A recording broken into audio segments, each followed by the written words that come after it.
People always ask me why I waited 14 years before telling anyone what happened. The truth is, I wasn't keeping a secret. I was trying to convince myself that it had never happened. Even now, while I write this, I keep stopping to look toward the hallway outside my office. There's nothing there. I know that. But every night at exactly 3:13, I hear what sounds like polished leather shoes crossing the wooden floor, stopping just outside the door, as if someone has come to make sure I remember the agreement I was never supposed to survive. I haven't slept through an entire night since October 18, 2012. That was the night I accepted an invitation that had no sender, no return address, and no explanation. Only a single sentence written in flawless black ink. Your presence has been requested at the court beneath the seventh throne. I laughed when I first read it. Not because it sounded ridiculous. Because I had spent my entire professional life studying forged medieval documents, forgotten monasteries, and religious myths that ordinary historians refused to touch. Anonymous letters weren't unusual. Half of my career consisted of chasing rumors that ended with abandoned churches, mold-covered manuscripts, or local legends invented to attract tourists. I assumed this was another one. The envelope itself was strange. There was no postage, no stamp, no indication that it had ever passed through a postal system. The paper felt older than anything I had handled before. It wasn't brittle like ancient parchment. It was soft, almost warm, with fibers I couldn't identify under magnification later. Yes, I examined it several times. Every laboratory I trusted reached the same conclusion. They couldn't determine what it was made from. One technician joked that maybe it wasn't from Earth. He laughed. I laughed too. Neither of us found that joke funny a week later. Inside the envelope was something else, a folded map, not printed, drawn by hand. It showed a mountain range in northern Romania, several kilometers away from the nearest marked village. There was only one symbol at the destination, a black circle. No name, no church, no monastery, nothing. Only a circle. At first I ignored it. I placed everything into my archive cabinet and forgot about it. Or at least, I tried to. 3 days later, the dreams began. I wasn't standing inside the place shown on the map. I was walking toward it, always walking. The mountain path never changed, neither did the weather. Cold mist drifted through dead pine trees, while distant church bells echoed from somewhere underground. Not above. Below, every dream ended exactly the same way. I reached a stone staircase descending into darkness. Just before taking the first step, I woke up. The first dream didn't bother me. The fifth did. By the 12th consecutive night, I stopped telling myself it was coincidence. Then something happened that changed everything. A package arrived from the Vatican Apostolic Archive. I hadn't requested anything. In fact, I wasn't working with them anymore. Years earlier, I'd helped authenticate several 17th century monastic records connected to Eastern Europe. Since then, we'd exchanged occasional academic correspondence, nothing more. Yet someone had authorized a private delivery. Inside was a reproduction of an obscure inventory compiled in 1689 by an unnamed monk. Most of it cataloged damaged manuscripts, broken relics, destroyed icons, routine records. Until page 42. Halfway down the page, I stopped breathing. There, in faded Latin, was a single line that had never appeared in any published edition I'd studied. Not because it was hidden, because the page itself had been removed from nearly every surviving copy. It read, "No living witness may enter the court beneath the seventh throne and remain wholly human." There was no explanation beneath it. Only a margin note written by another hand decades later. Destroy this page if discovered. I checked the accompanying letter. There wasn't one. No sender, no signature, nothing identifying who had mailed it. Only the inventory and that missing sentence. For the first time in my career, I considered burning the documents. Instead, I booked a flight to Romania. I still tell myself that decision was based on professional curiosity. That's a lie. The truth is harder to admit. By then, I no longer felt like I had chosen to go. It felt as though something had already decided I would. I arrived in Romania under a sky that never seemed to decide whether it was morning or evening. The clouds hung so low over the mountains that the peaks disappeared into a wall of gray. The airport in Cluj was crowded enough to feel ordinary, yet I couldn't shake the feeling that someone had been watching me since I stepped off the plane. Not staring, waiting. I dismissed it as exhaustion. Between the recurring dreams and the strange documents, I'd slept less than 3 hours over the previous 2 nights. My mind was looking for patterns where none existed. That was the rational explanation, and I repeated it to myself while collecting my luggage. The taxi driver glanced at the folded map in my hand before I even showed it to him. His expression changed. "You should not go there," he said in hesitant English. I hadn't told him where I was headed. I looked down. The black circle on the map wasn't visible from where he stood. Only the edge of the parchment peeked from my notebook. "How do you know where I'm going?" He didn't answer immediately. Instead, he crossed himself, not casually, but with deliberate precision, as though he'd performed the gesture thousands of times for the same reason. "There are old places in these mountains," he finally said. "Some roads are forgotten because they are dangerous. Others are forgotten because they should never be remembered." I tried to laugh. "I study old monasteries, that's all." He looked at me through the rearview mirror. "No," he whispered. "That is not all." The rest of the drive passed mostly in silence. Villages became smaller. Roads became narrower. Cell service vanished. Every few kilometers we passed abandoned stone churches whose bell towers leaned at impossible angles. Their wooden doors had long since rotted away, leaving dark interiors exposed to the wind. Each time we drove past one, I heard bells. Not from the churches themselves, from somewhere beneath the earth. By late afternoon, the taxi refused to continue. The driver stopped beside a weathered wooden sign whose lettering had almost disappeared beneath layers of moss. "This is the last place." "There isn't even a village." There was. His answer came so quietly that I almost missed it. He unloaded my suitcase without asking for payment. When I reached for my wallet, he stepped backward. "Keep it." "I insist.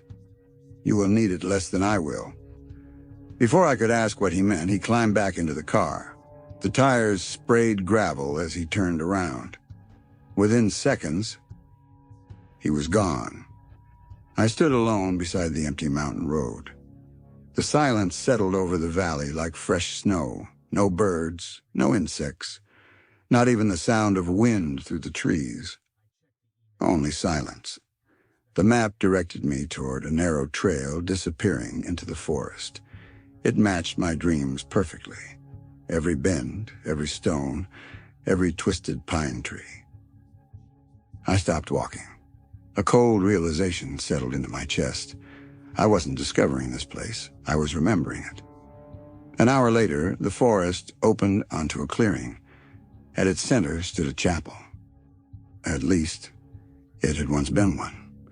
The roof had collapsed years ago, exposing blackened beams that reached toward the sky like broken ribs. Ivy crawled across cracked stone walls, swallowing faded carvings that time had almost erased. almost. Above the entrance remained a single relief, 7 empty thrones. The 8th had been deliberately chiseled away. I took several photographs. When I reviewed them seconds later, the carving was gone. The screen showed only smooth stone. I looked up. The relief was still there, back down at the camera. Gone. I checked again. Nothing. A chill crawled across my shoulders. Electronic corruption, I told myself. Lighting. Compression artifacts. Anything except the explanation slowly forming in the back of my mind. Inside the chapel, I found dust so thick that every footprint should have been obvious. Mine weren't the only ones. Someone had entered recently. The tracks led toward the collapsed altar. Then stopped. Not turned, not faded. Stopped. As though whoever made them had simply ceased to exist halfway across the room. My pulse quickened. I knelt beside the final footprint. The dust inside it was untouched. No rain, no disturbance. It looked impossibly fresh. Something glinted beneath a cracked stone near the altar. I pried it loose. A small silver medallion. One side bore the image of an angel with folded wings. The other had been scratched away so violently that deep grooves crossed the metal. Around its edge, barely visible beneath corrosion, was a Latin inscription. Testis non revertitur. The witness does not return. The air inside the chapel suddenly grew colder, not gradually, instantly. A faint sound echoed from somewhere below my feet. 3 slow knocks. Tuk, tuk, tuk, tuk. I froze. They came again, this time louder, from beneath the broken altar. Then a voice, soft enough that I almost convinced myself I'd imagined it. "You're late." I stared into the darkness beneath the shattered stones. No movement. No second sound. Only my own breathing. And then, a fresh footprint appeared in the dust, not walking toward me, walking away, toward a narrow crack in the stone floor that hadn't been there a moment earlier. I followed it with my eyes. The crack widened, just enough to reveal the first edge of a staircase descending into complete darkness, exactly like the staircase from every dream, and for the first time since receiving that impossible invitation. I realized something far more terrifying than the existence of the place itself. The dreams had never been warning me away. They had been teaching me how to find the entrance. I stood over the opening for what might have been 5 minutes, or an hour. Time had begun behaving strangely the moment the staircase appeared. My watch still ticked, but the second hand jerked forward in uneven bursts, sometimes skipping entire minutes, sometimes refusing to move at all. I crouched beside the crack in the stone floor. Cold air drifted upward, not the damp chill of a cellar, but something older. It carried the scent of extinguished candles, wet limestone, and incense that had burned so long ago only memory should have remained. The staircase was narrow, carved directly into the rock. I counted the visible steps, 7. The 8th disappeared into darkness. A coincidence, I told myself. Then I noticed the walls. Someone had carved names into the stone. Hundreds of them. Not graffiti. Carefully engraved. Each name followed by a single date. No births, no death. Just one date. Some were centuries old. The final inscription looked disturbingly recent. Daniel Mercer, October 18, 2012. My name. Today's date. I reached out instinctively, running my fingertips across the fresh grooves. Stone dust clung to my skin. The letters had been carved only hours earlier. I had never been here. No one knew I was coming. So who had written my name? A voice interrupted my thoughts. "You finally found it." I spun around. An elderly man stood in the doorway of the ruined chapel. He hadn't been there a second earlier. He wore a dark wool coat, despite the unusual warmth outside, and his beard reached almost to the middle of his chest. His face carried the deep lines of someone who had spent a lifetime outdoors, yet his pale eyes were unnaturally clear. He held a wooden lantern. Its flame burned blue. "You startled me," I said. "I hoped to." His English was almost perfect. "You shouldn't descend alone. You know what's down there?" He didn't answer. Instead, he stepped toward the staircase, stopping just short of the opening.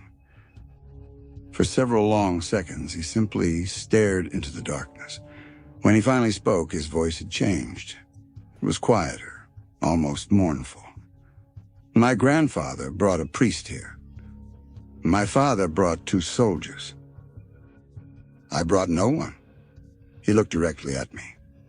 "You are the first to arrive with an invitation." The word struck me harder than I expected. "You've seen this before?" "I've seen people searching." He paused. "I've seen people return." Something in his expression made me ask the next question despite not wanting the answer. "And?" "They always leave something behind." "What do you mean?" "Their faith, their memory, their face." He hesitated. "Sometime, their name." Silence settled between us. The lantern flame flickered without wind. "I don't understand." "No." He nodded toward the staircase. "You still do not." He introduced himself only as Petru.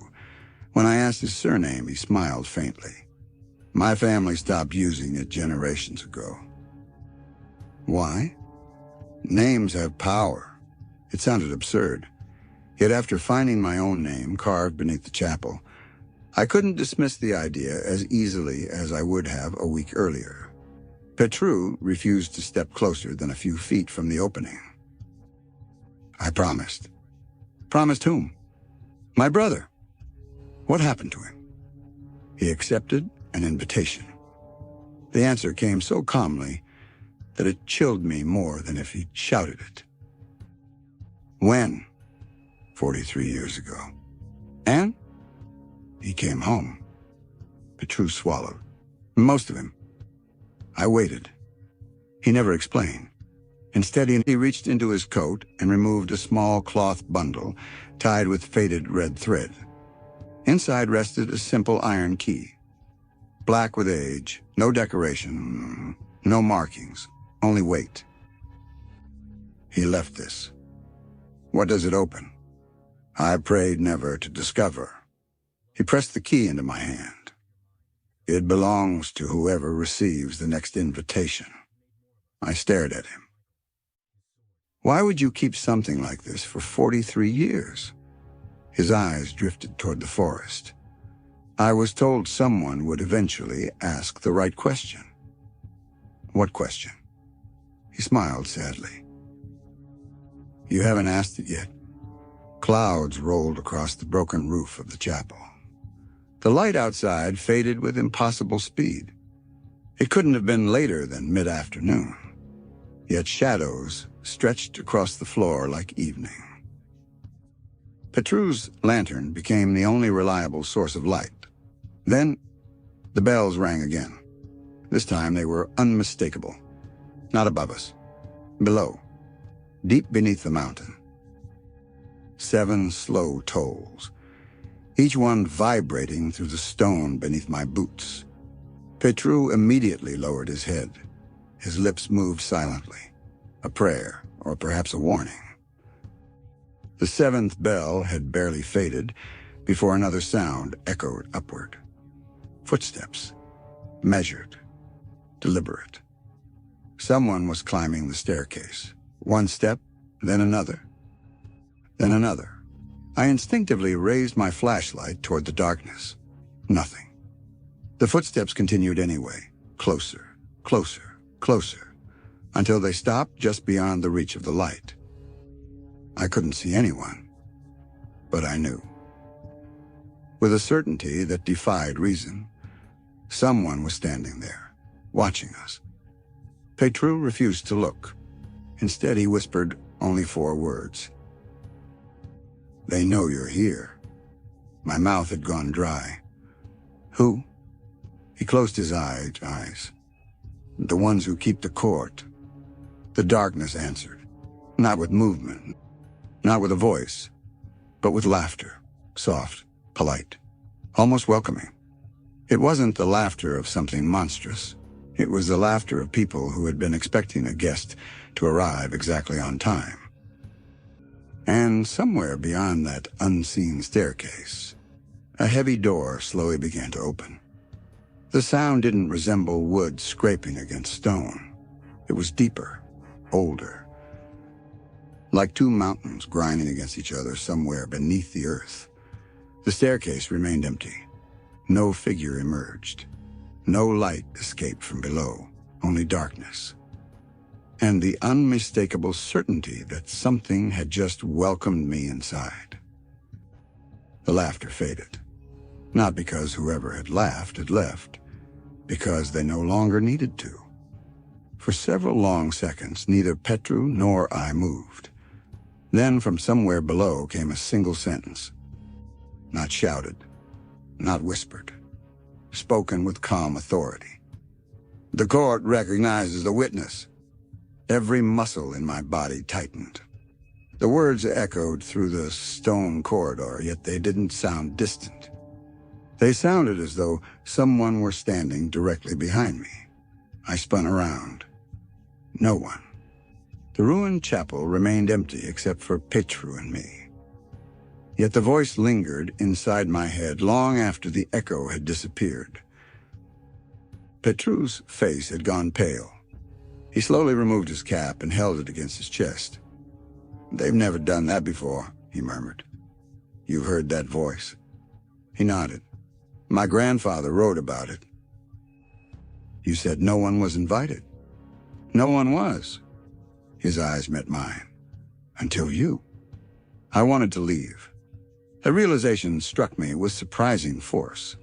Not because I was frightened, although I certainly was, but because, for the first time since receiving the letter, I felt something pushing against the strange pull that had drawn me here. Every instinct I possessed screamed that I should walk back through the forest, find the nearest road, and never speak of this place again. I took one step toward the chapel entrance. My legs stopped. Not voluntarily, and they simply refused to obey. I tried again. Nothing. It wasn't paralysis. I could move my arms, turn my head, breathe. Only my feet remained fixed to the stone floor. Panic began to rise. "What is happening?" Petru didn't answer immediately. Instead, he looked at the unopened envelope protruding from my satchel. The invitation. I stared at him. "What about it?" "You still have it." Slowly, I reached inside the bag. The envelope was exactly where I had left it. Only, it wasn't sealed anymore. I was certain it had been. The flap hung open, as though someone had already read its contents. Hands trembling, I unfolded the single sheet inside. The sentence had changed. The elegant black ink was still fresh.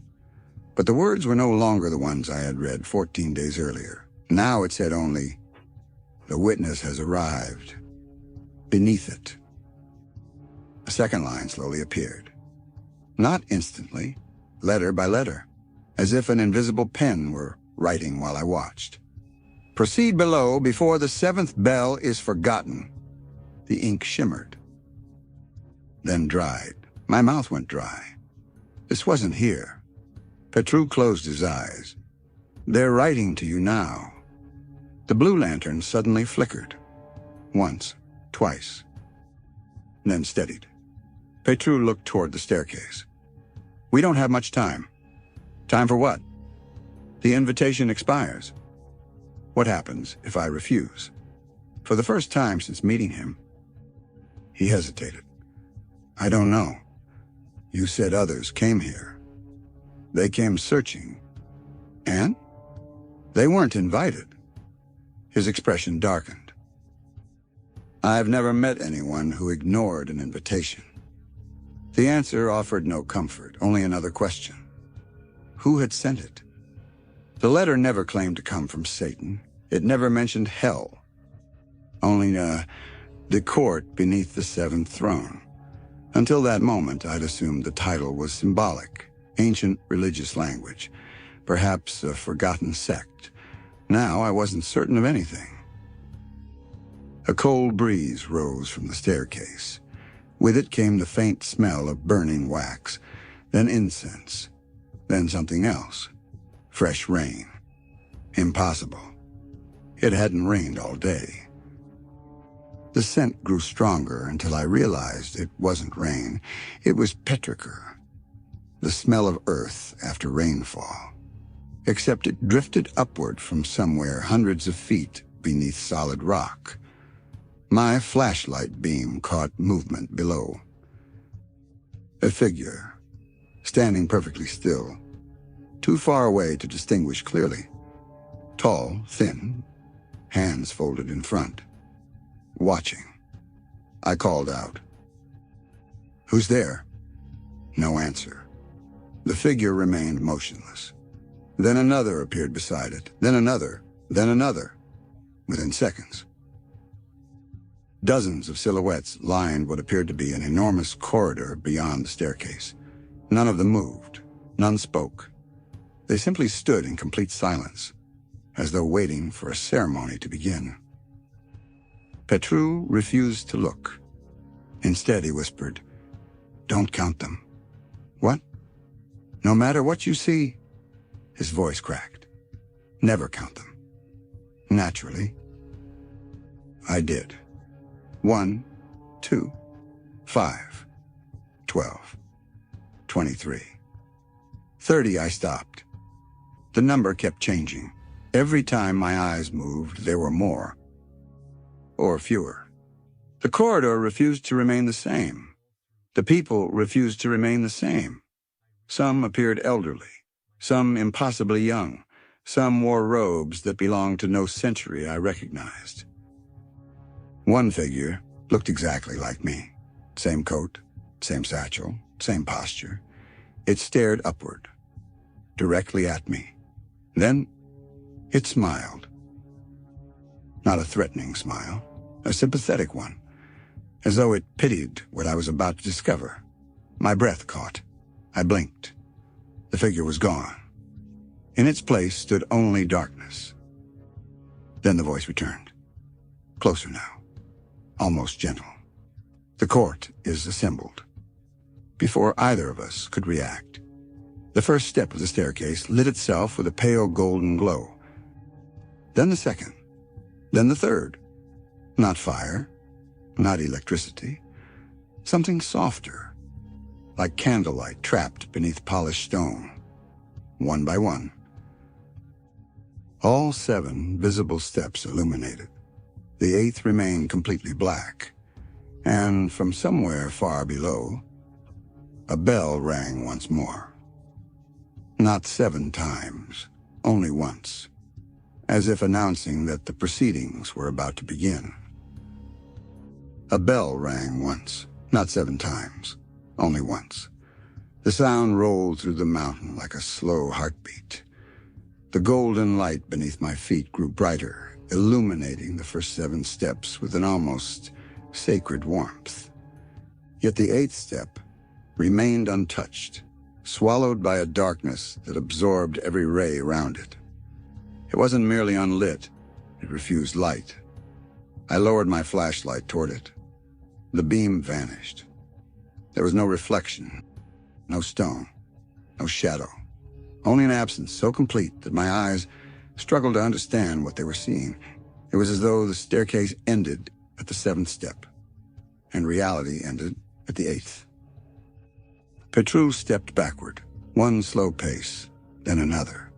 He never took his eyes off the darkness. "I cannot stay. You said you wouldn't leave me. I said I wouldn't let you find the entrance alone." His voice carried no fear now, only sorrow. There is a difference. You know what's down there. No. His answer surprised me. I only know what came back. The words settled over us heavier than the silence. He reached inside his coat once more and produced a small leather notebook, no larger than his hand. The edges were cracked with age, and the brass clasp had long since rusted away. My grandfather's journal. He placed it in my hands. If you return. He stopped speaking. If, I asked. Petru managed a faint smile. My grandfather always said that everyone who enters believes they'll come back. And? You never met one who returned unchanged.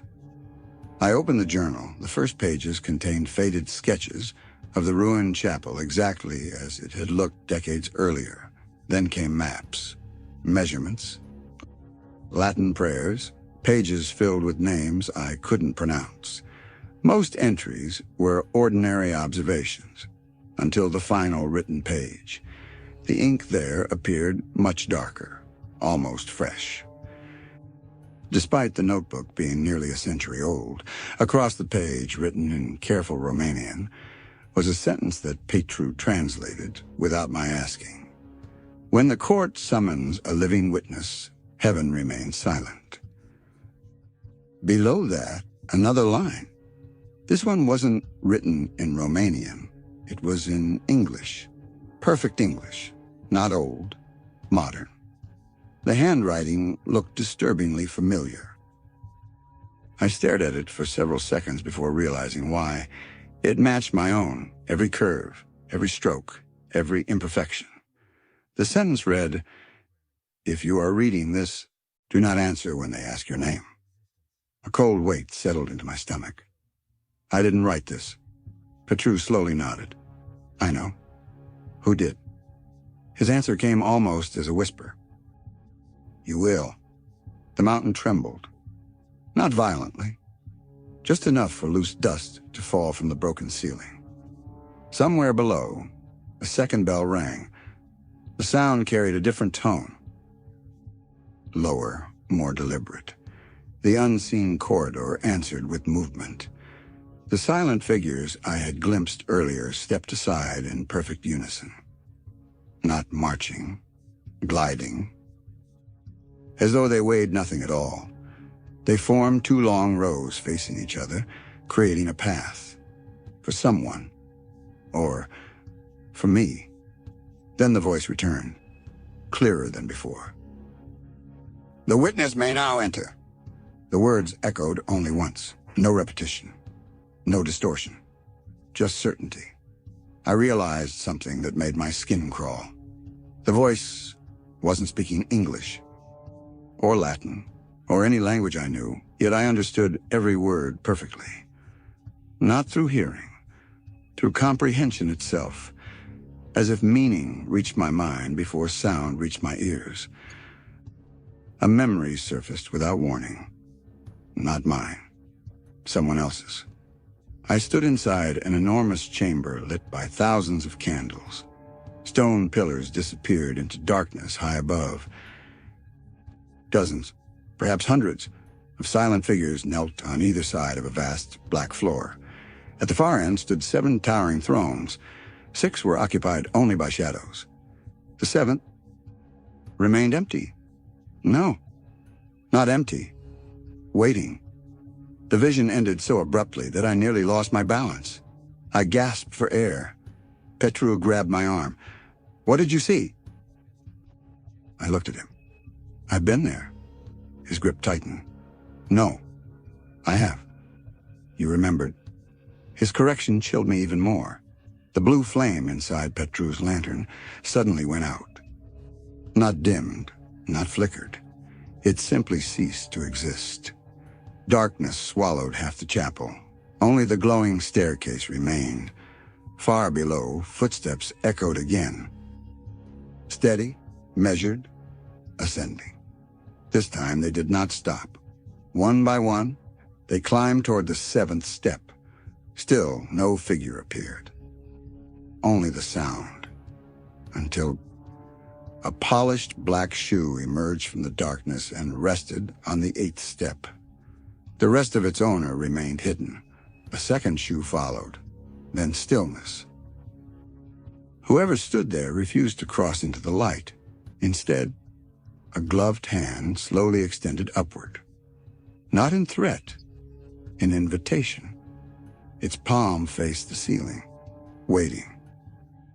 Patient, as though it expected me to place my hand in its own. Petru inhaled sharply. His voice broke for the first time. "Don't." He couldn't finish the sentence. The unseen figure finally spoke. Its tone was calm, almost kind. The same tone a courteous host might use while greeting an honored guest. "Mr. Mercer," a pause. Then, "We've been expecting you for much longer than you can remember." The mountain fell silent. Even the wind outside stopped. My heartbeat thundered in my ears as I stared at the outstretched hand. Somewhere deep inside me, a part of my mind whispered a truth I had spent my entire life refusing to believe. This was not the first time I had stood at the entrance to the court. The thought wasn't mine. It entered my mind the way a forgotten melody returns after years of silence. Complete, familiar, and impossible to explain. I had never seen this place. I knew that with absolute certainty. Yet another certainty stood beside it, equally undeniable. I knew exactly what would happen if I accepted the hand. Not because I remembered, but because some forgotten part of me had already lived through this moment. The gloved hand remained perfectly still, patient, never demanding, never moving closer. Whoever stood beyond the 8th step understood something I didn't. That I would choose on my own. "Don't touch him." Petru's voice cracked through the silence. For the first time since we'd met, there was genuine panic in his eyes. "He must not touch you." The figure laughed softly, not mockingly, almost sympathetically. "Still protecting strangers, Petru?" The old man froze, his face drained of every trace of color. "You know my name." "I know your father's." A pause. "And your grandfather's." The voice remained calm. "I also know the name your family abandoned in 1714. Petru staggered backward as though struck. You can't." "Oh, but I can." The unseen speaker recited a surname in a language I didn't recognize. The effect was immediate. Petru clutched his chest. His lantern slipped from his hand and shattered against the stone. The blue flame vanished instantly. He dropped to one knee, gasping. "Stop," he whispered. "Please." The voice obeyed. Silence returned. Petru looked up at me, horror replacing pain. "Never," he struggled to breathe. "Never let them speak your true name." My pulse quickened. "My true name?" The figure answered before Petru could. "Every soul has 2 names. The one given by the world," a pause, "and the one remembered before birth." I felt a chill race through me. "I don't believe that." "You don't have to." The tone remained courteous. It remains true whether believed or not. I wanted to dismiss the conversation as psychological manipulation. Hallucination, anything. Yet every word seemed designed not to frighten me, but to make me question memories I had always taken for granted. The figure continued. "Tell me, Mr. Mercer, when was your earliest memory?" The question caught me off guard. I frowned. "I don't know." "Think carefully." I tried. Birthdays, school, my parents' old house, Christmas mornings, a bicycle, rain against the bedroom window. The memories blurred together, then nothing. No matter how hard I searched, I couldn't remember anything before the age of 6. I had never considered that unusual. Until now. The figure spoke again. Interesting. What is? You noticed. Petru forced himself to his feet. He's lying. Am I? The unseen speaker sounded almost amused. Ask him about the scar. My heart skipped. Petru looked confused. What scar? Without thinking, my left hand moved to the base of my neck. A thin white scar rested there, perfectly circular. I'd had it for as long as I could remember. Doctors had never explained it. Neither had my parents. Whenever I'd asked as a child, they'd simply said, "You were born with it." The figure finished my thought. No one is born with a healed wound. The words echoed through the chapel. I suddenly couldn't remember ever seeing a photograph of myself as an infant. Not one. My parents had albums filled with birthdays, family vacations, school plays, but nothing before my 6th birthday. Why had I never questioned that?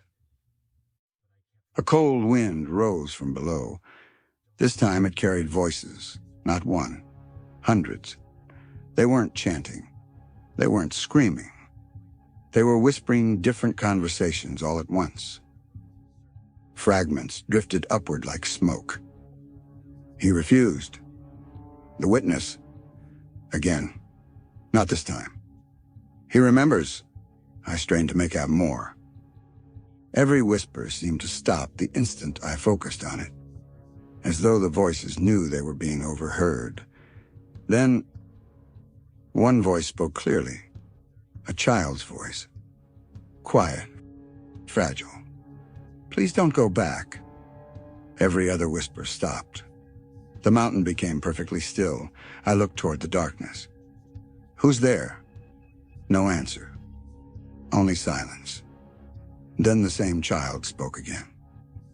Closer this time. I couldn't leave. Something inside my chest tightened. There was grief in that voice, not fear. Regret. The kind carried by someone who had waited far too long. The gloved hand slowly lowered. Not in disappointment, in understanding. "I see." The figure spoke with quiet respect.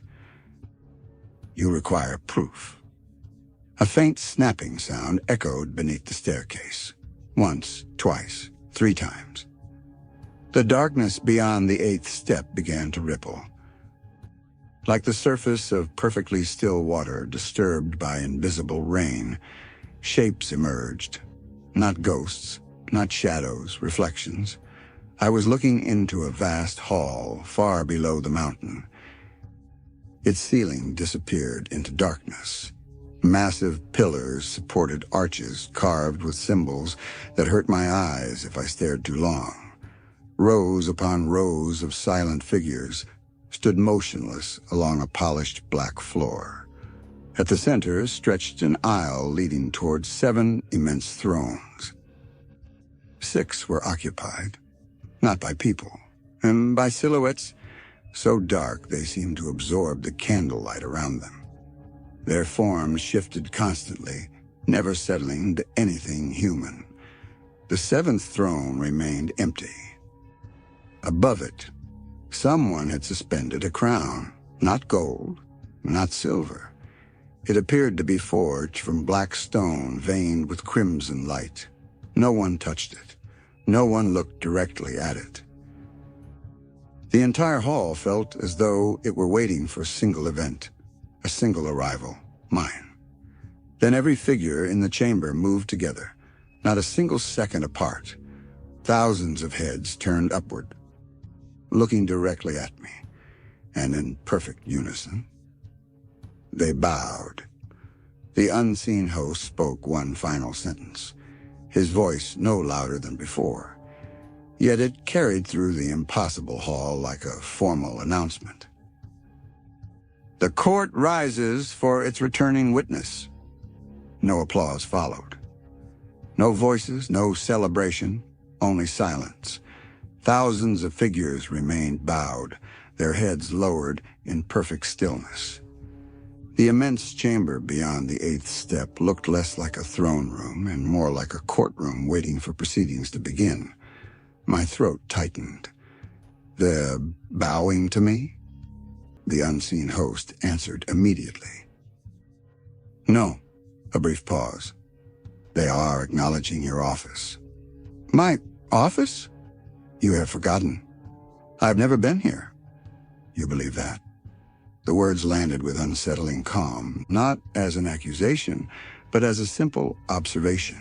The vision dissolved. The impossible hall disappeared as though someone had closed a curtain made of darkness. I found myself standing once again inside the ruined chapel. The staircase still glowed. Petru was staring at me with an expression I couldn't decipher. Not fear, not pity, recognition. "You saw them," he whispered. I nodded without realizing it. "The court!" They stood. Yes. Petru slowly sat on a broken stone bench as though his legs could no longer support him. "My grandfather wrote about only one thing that could make them rise." I waited. He swallowed. A witness returning after judgment. My heartbeat slowed instead of quickening. Something about those words felt wrong, not frightening. Familiar, too familiar. A memory surfaced. Not a complete memory, a fragment. Warm candlelight, stone beneath my knees. Someone reading my name from a long scroll. Another voice interrupting. "No, he cannot remain." Then pain. Not physical pain. The pain of forgetting. Everything shattered before I could grasp it. I staggered backward, catching myself against one of the chapel's cracked pillars. Petru noticed immediately. "It has begun." "What has?" "The remembering." "I don't remember anything." "You remembered enough."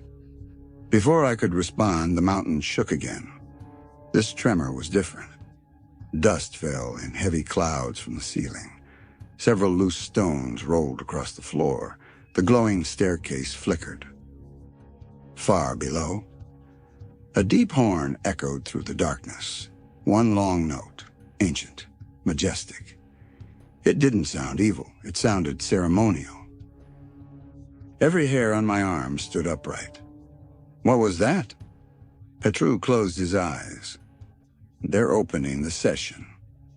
The words should have sounded absurd. Instead, they felt terrifyingly reasonable.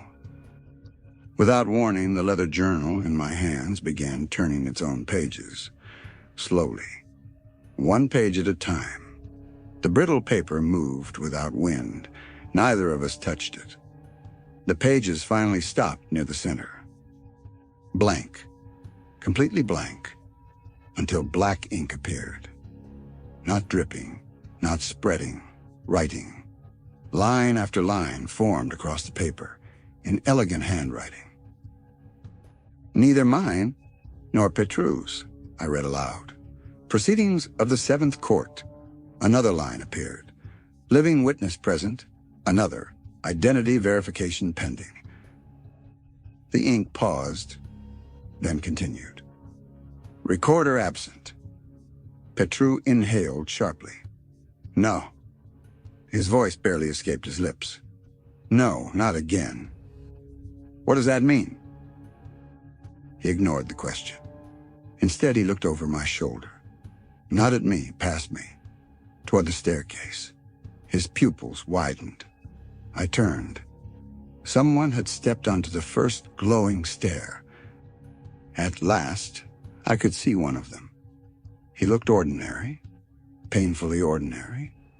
An elderly man dressed in a dark gray robe that resembled neither a priest's vestments nor a judge's attire. His silver hair was neatly combed. His hands rested calmly behind his back. His face carried the quiet kindness of a village schoolteacher. Nothing about him suggested horror.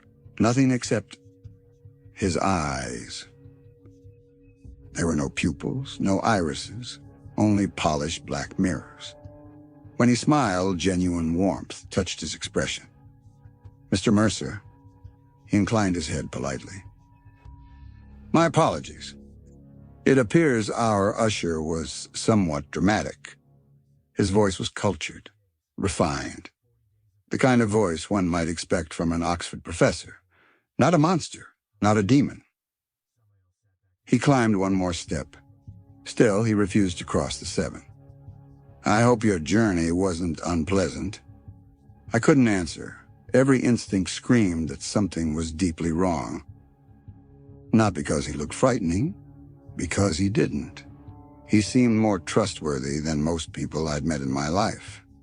That frightened me far more than claws or horns ever could.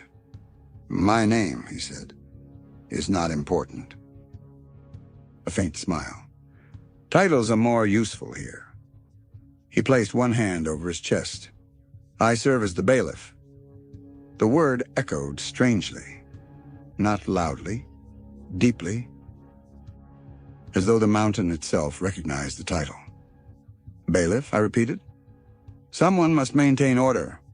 He glanced briefly toward the darkness below. "The court values order above nearly everything else." Petru finally found his voice. "You shouldn't be here." The bailiff looked at him with unmistakable sympathy. "My dear Petru, I've always been here." For a heartbeat, the old man's appearance flickered.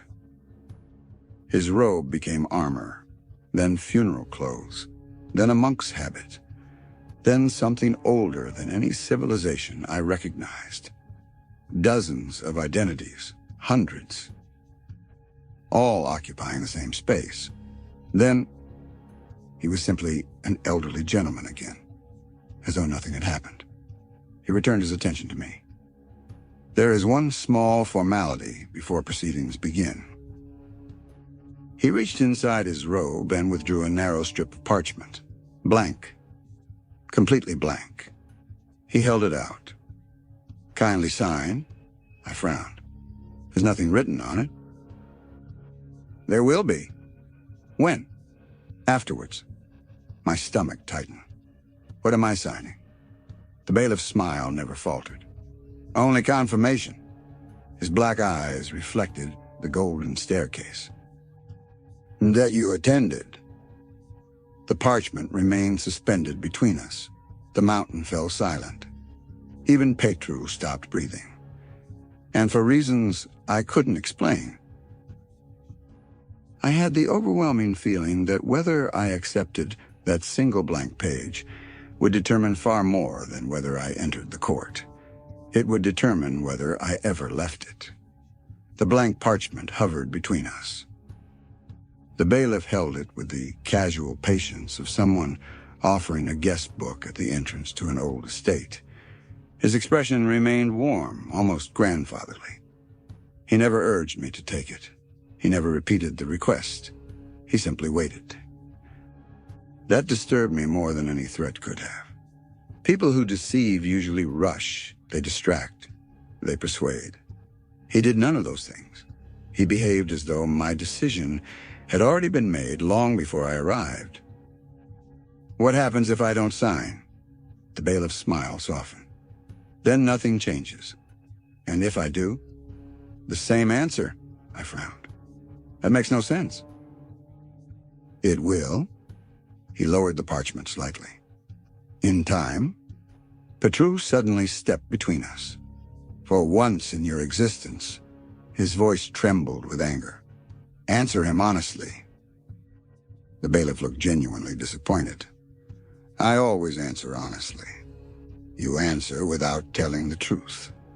A faint expression of amusement crossed the old man's face. "Those are not always different things." I looked from one man to the other. Neither appeared frightened anymore. Instead, they looked like two people continuing an argument that had begun decades earlier, perhaps centuries. "You know each other." Petru gave a bitter laugh. "I know his office." The bailiff inclined his head politely. "And I know his family." Neither elaborated. The parchment caught my attention again. It was no longer blank. Without anyone touching it, a single line of ink slowly appeared across the top. Case number, 1 nothing else. Just those 2 words, and a number. 1, not thousands, not millions. 1. I stared at it. There has only ever been one case. The bailiff looked at me with unmistakable curiosity. What an interesting conclusion. You assume numbers begin at the beginning. He folded the parchment. Sometimes they begin where memory ends.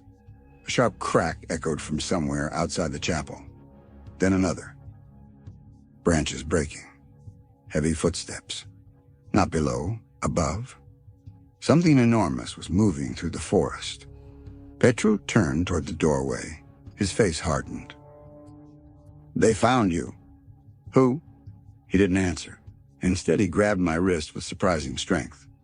We have to move. The court is below. Exactly. I pulled my arm free. You want me to go down? I want you to avoid what's coming. The bailiff quietly stepped aside from the staircase, not blocking it, making room. His manners never faltered. If you intend to seek shelter, he said calmly, I would recommend descending. The crashing outside grew louder. Entire trees groaned. Birds burst from the forest in a frantic cloud, circling the ruined chapel without making a sound. Their wings beat, yet the mountain remained eerily silent. No cries, no calls, only motion, as though even the birds feared making noise. Then, a shadow crossed the broken roof. It was impossible to judge its size. The cloud cover darkened, the temperature dropped. Something passed overhead slowly enough that the remaining daylight disappeared for nearly 5 seconds. I looked up. Nothing, only gray sky. But whatever had blocked the light hadn't been a cloud. Clouds don't move against the wind. Petru whispered a prayer under his breath. The Watchers. The words settled heavily in the air. My academic instincts reacted before my fear did. The Watchers? I told you not everything beneath this mountain is what you think. He refused to explain further. Instead, he pointed toward the staircase. They cannot enter. The bailiff nodded once. Correct. They are forbidden. Again, a simple nod. No argument, no denial. It struck me that neither of them questioned the existence of these beings. They only disagreed about where I should stand when they arrived. The first scream echoed through the valley. Human. A man. Close enough that I instinctively ran to the chapel entrance. The sound ended abruptly. Not with another scream. With silence. I scanned the tree line. Nothing moved. Then I saw him. The taxi driver. He stumbled from between the pines, his clothes torn, one side of his face streaked with blood and mud. He wasn't looking behind him. He was looking upward. No, he gasped. No, don't look. He collapsed under the clearing. I rushed toward him. Before I could reach him, Petru grabbed my shoulder. Don't! He's hurt. Don't look up. The taxi driver raised one trembling hand toward the sky. His eyes widened. Then he smiled, not with relief, with recognition, almost joy. He whispered something in Romanian. Petru translated without taking his eyes off the ground. He said, his voice faltered, "They remembered me." The driver's body remained standing for nearly 3 seconds. Only then did I realize his shadow had fallen, but he had not. His body simply vanished. There was no flash, no explosion, no blood. One heartbeat he existed. The next, only his muddy footprints remained in the grass. Nothing else. Not even his clothing. The clearing was empty. The mountain became impossibly still. Even the wind had stopped. The bailiff closed his eyes for a brief moment. almost respectfully. "They're searching." "From me?" I whispered. "For the witness." He opened his black, mirror-like eyes. "And they have finally realized," his voice remained calm, "that you have been found first." At that exact moment, something immense struck the roof of the ruined chapel. Stone exploded inward. Ancient beams snapped like dry bones, a hand not human, not animal, far too large to belong to either, curled around the broken edge of the roof.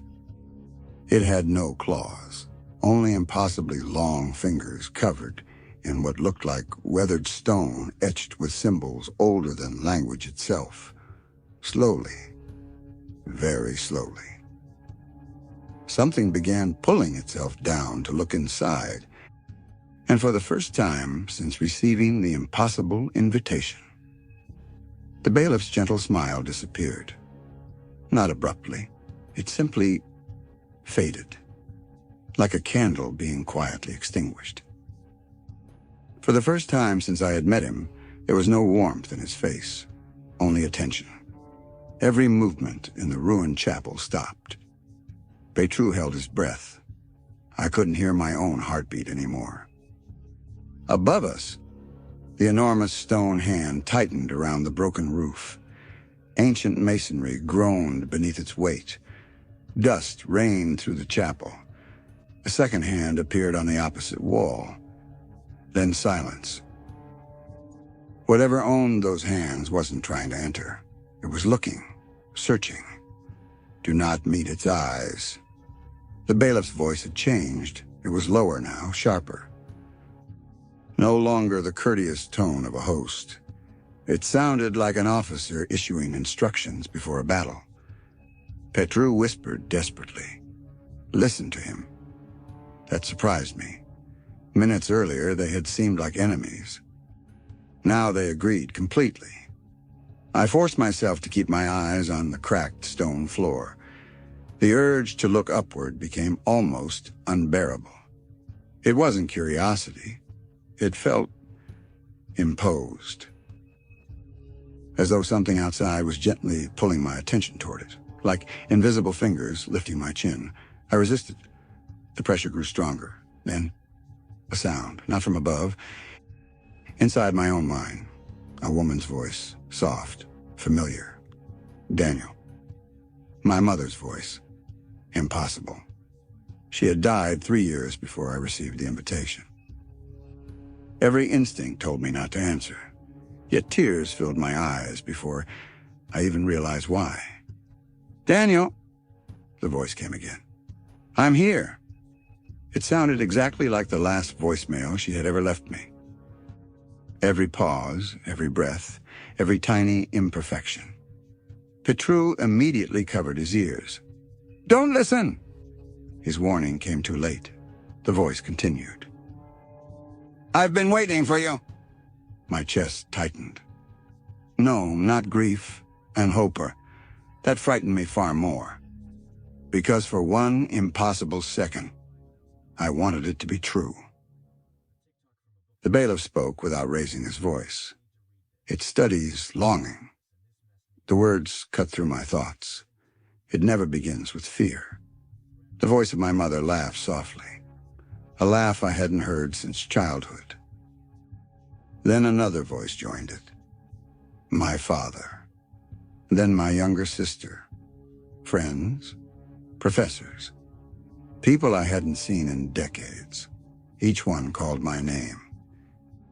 Each one sounded perfectly real. None of them spoke to one another, only to me, as though each believed we were alone. The pressure to look upward became almost painful. My neck muscles trembled. Something warm touched my cheek, a tear. I hadn't realized I was crying. Not because I believed the voices, because I wanted to. The bailiff took one slow step closer. "Mr. Mercer?" His tone was calm again. "Answer me." I looked toward him instead. "What? What was the final sentence your mother ever spoke to you?" I blinked. For a moment, I couldn't remember. The voice above immediately supplied an answer. "You promised you'd come home for Christmas." I nodded instinctively. "Yes." The bailiff shook his head. "No." Confusion spread through me. "That's exactly what you said." "Is it?" His black eyes never left mine. "Or is that simply the memory you have repeated most often?" My breath caught. He continued. "Memories become polished, edited, shortened." What were her final words? I searched desperately. Christmas, and the hospital, machines, the smell of disinfectant. Then it returned. Not the sentence from above, a different one. A quiet whisper, barely audible beneath her oxygen mask. "Don't let grief make your decisions." My entire body went cold. Those had been her final words, not the ones I had heard moments earlier. The voices stopped.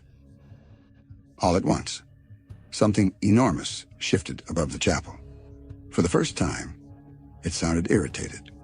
A low vibration rolled through the mountain. Not a growl, disappointment. The bailiff nodded slightly. "It missed." "What?" "It almost convinced you." He looked toward the ruined roof. "It has become impatient." A deafening crack echoed overhead. Stone exploded inward. The ancient ceiling finally collapsed.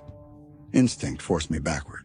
Huge blocks of rock crashed onto the chapel floor. When the dust settled, the sky was visible. Gray, empty. No giant creature. No impossible body. Only one thing remained, an eye. It hovered above the ruined chapel without any visible form attached to it. It was impossible to judge its size. Sometimes it seemed no larger than a human face. Then, without moving, it felt larger than the entire mountain. It possessed no iris, no pupil. Only shifting rings of black stone covered in symbols that rotated slowly around a center darker than night itself. Looking at it directly hurt. Not physically, conceptually. My thoughts became slippery. Numbers lost meaning. Distance became uncertain. For one terrifying instant, I couldn't remember what a human face was supposed to look like. Petru screamed. "Down!" I dropped to my knees. The bailiff did the same. Not out of fear, out of protocol. His head lowered respectfully. He wasn't hiding from it. He was acknowledging something. The eye remained motionless, watching. Then, for the first time, it spoke. Not in words, in understanding. The truth appeared inside my mind with terrifying clarity. "The witness belongs to neither court." The mountain shook so violently that the glowing staircase flickered. Deep below, every bell began ringing at once. Not one, not seven. All of them. And somewhere beneath my feet, the doors of the court opened completely. The sound did not echo. It erased every other sound. The bells ceased. The wind disappeared. Even the impossible eye above the chapel became perfectly still, as though something beneath the mountain possessed an authority that demanded silence. For the first time since my arrival, nothing moved. Not Petru, not the bailiff, not even the dust drifting through the shattered roof. Time itself seemed to hesitate. Then the bailiff stood. He brushed the stone dust from his sleeves with the same quiet dignity he'd shown since I'd met him. "The court is now in session." He wasn't announcing it, he was acknowledging it. The golden light illuminating the 7 steps slowly spread farther down the staircase. 1 step, then another, then another. The darkness that had swallowed the 8th step began to retreat, not because it had been defeated, but because it had chosen to withdraw. Beyond it lay a corridor unlike anything I'd imagined. Its walls weren't carved. They appeared grown, Smooth black stone curved upward without seams or joints, reflecting no light. Hundreds of candles floated several feet above the floor without holders, dripping wax that vanished before it touched the ground. The corridor stretched farther than perspective should allow. Every few yards stood motionless figures dressed in dark robes. Each held an open book. None looked at me. None spoke. They simply waited. Petru stared into the passage with hollow eyes. I never thought I'd see it. You've never looked inside? He shook his head. My family guarded the entrance. Not the threshold. The bailiff nodded approvingly. A wise distinction. Petru ignored him. Instead, he turned toward me. If you go down, he hesitated. Remember something. What? There are questions that are traps. I frowned. What kind of questions? The ones you most want answered. Before I could ask him what he meant, the bailiff gently cleared his throat. I'm afraid our schedule is quite strict. From somewhere deep inside the corridor, a bell chimed once. Not loud, polite. Like the beginning of a courtroom hearing. Immediately, every robed figure opened their books at exactly the same moment. Thousands of pages turned in perfect unison. The sound resembled wings. The bailiff looked toward me. They're preparing the record. What record? Everything. A single page tore itself free from one of the distant books. It floated through the air toward us, not drifting. Traveling with purpose.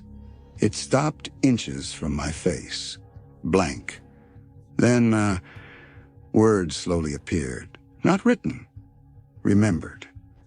The page wasn't recording what I was doing. It was recording what I was thinking. I watched in horror as sentences formed across the paper. The witness is considering retreat. Another line. The witness does not trust the court. Another. The witness still believes memory belongs only to the mind. I never spoke those thoughts, yet they appeared anyway. I looked at the bailiff. You can read my mind? He smiled faintly. No. He folded the page and handed it back to the waiting air, where it drifted silently toward the corridor. The court simply records what is true. A chill crawled down my spine. Above us, the eye moved for the first time. Not across the sky. Closer. It descended without making a sound.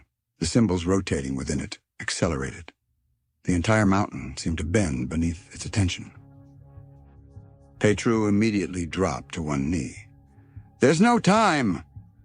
The bailiff's expression remained composed, but his voice carried new urgency. The boundary is weakening. What boundary? He looked upward. The one that has protected both sides. Both sides. The phrase lingered in my thoughts. You mean, the court was never built to imprison what is below?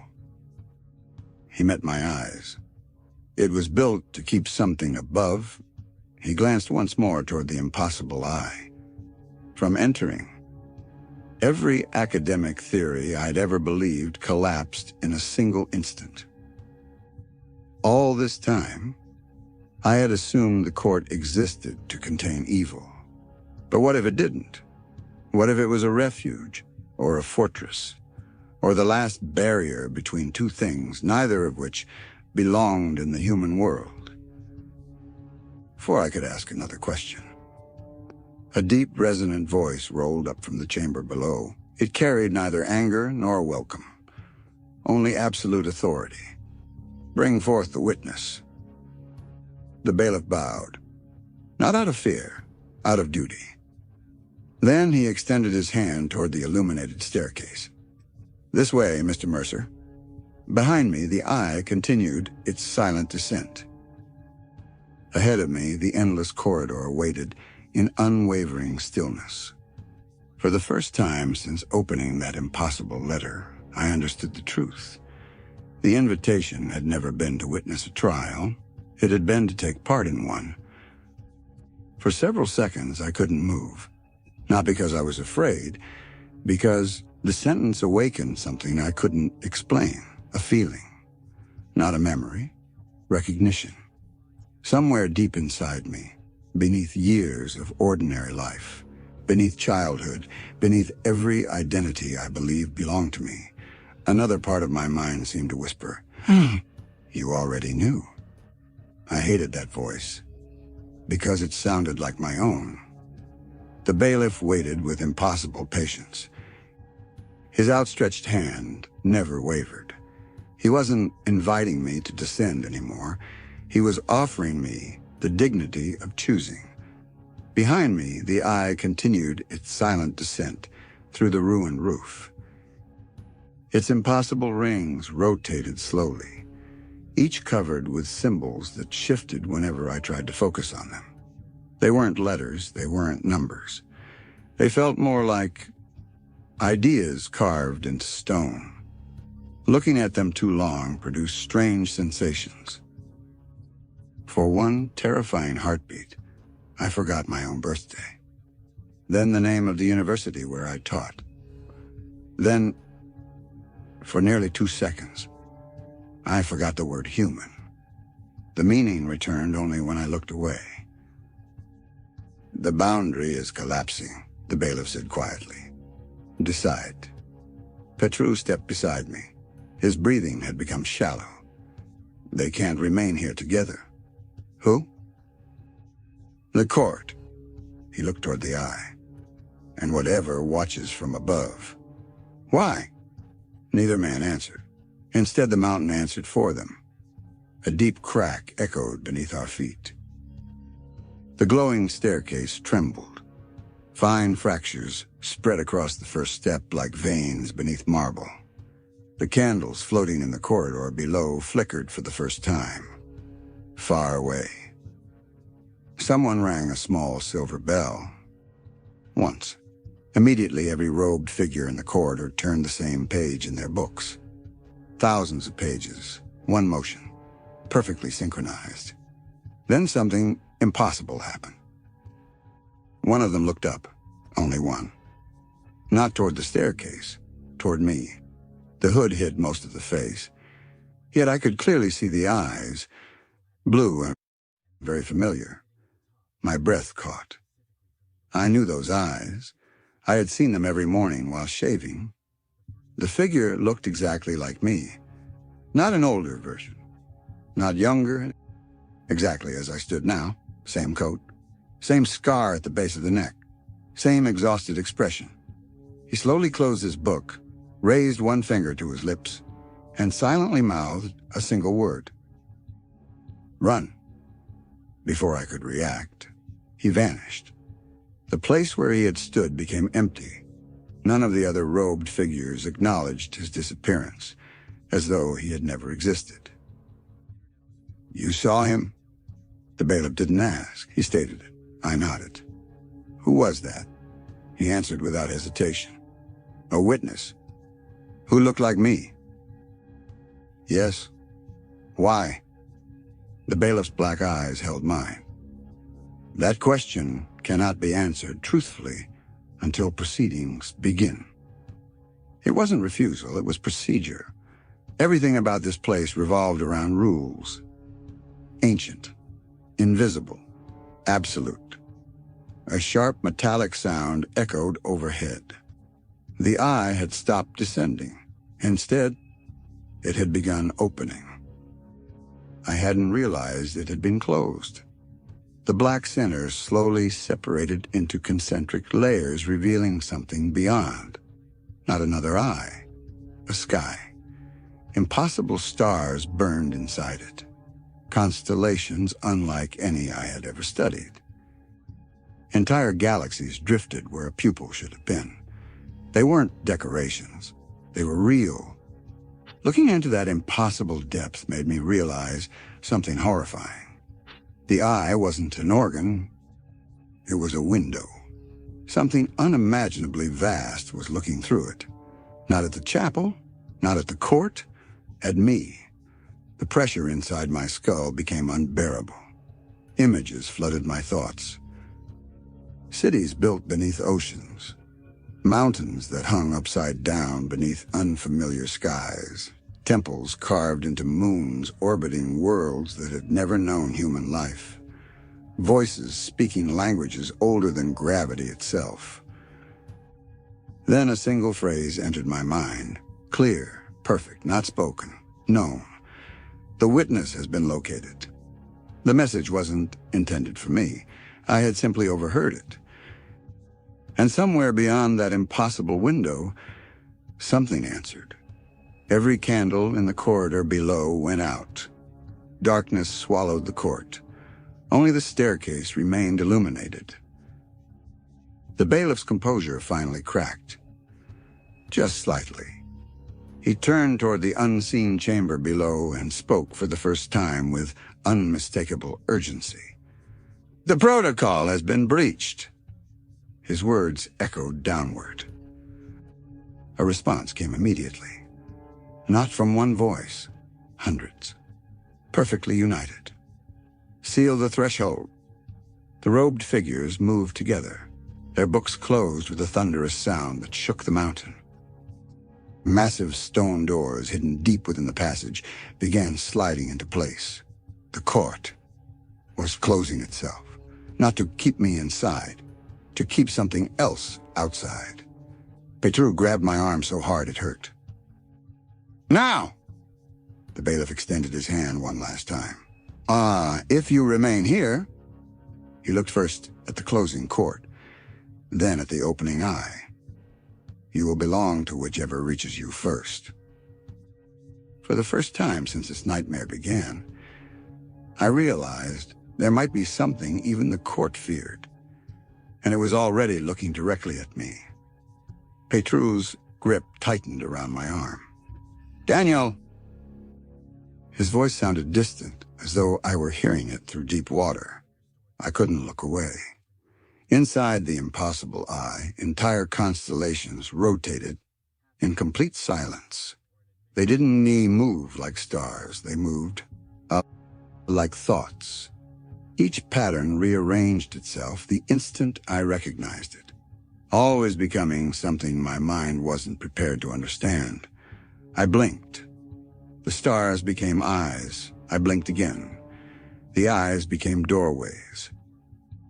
Another blink. Nothing, just darkness. My head throbbed. It wasn't showing me impossible things. It was forcing my mind to interpret something that had no human shape. The bailiff stepped directly between me and the eye. Instantly, and the pressure eased. Enough. He wasn't speaking to me. He was speaking upward. His voice carried none of its usual courtesy. Only authority. "This witness stands under the seventh seal."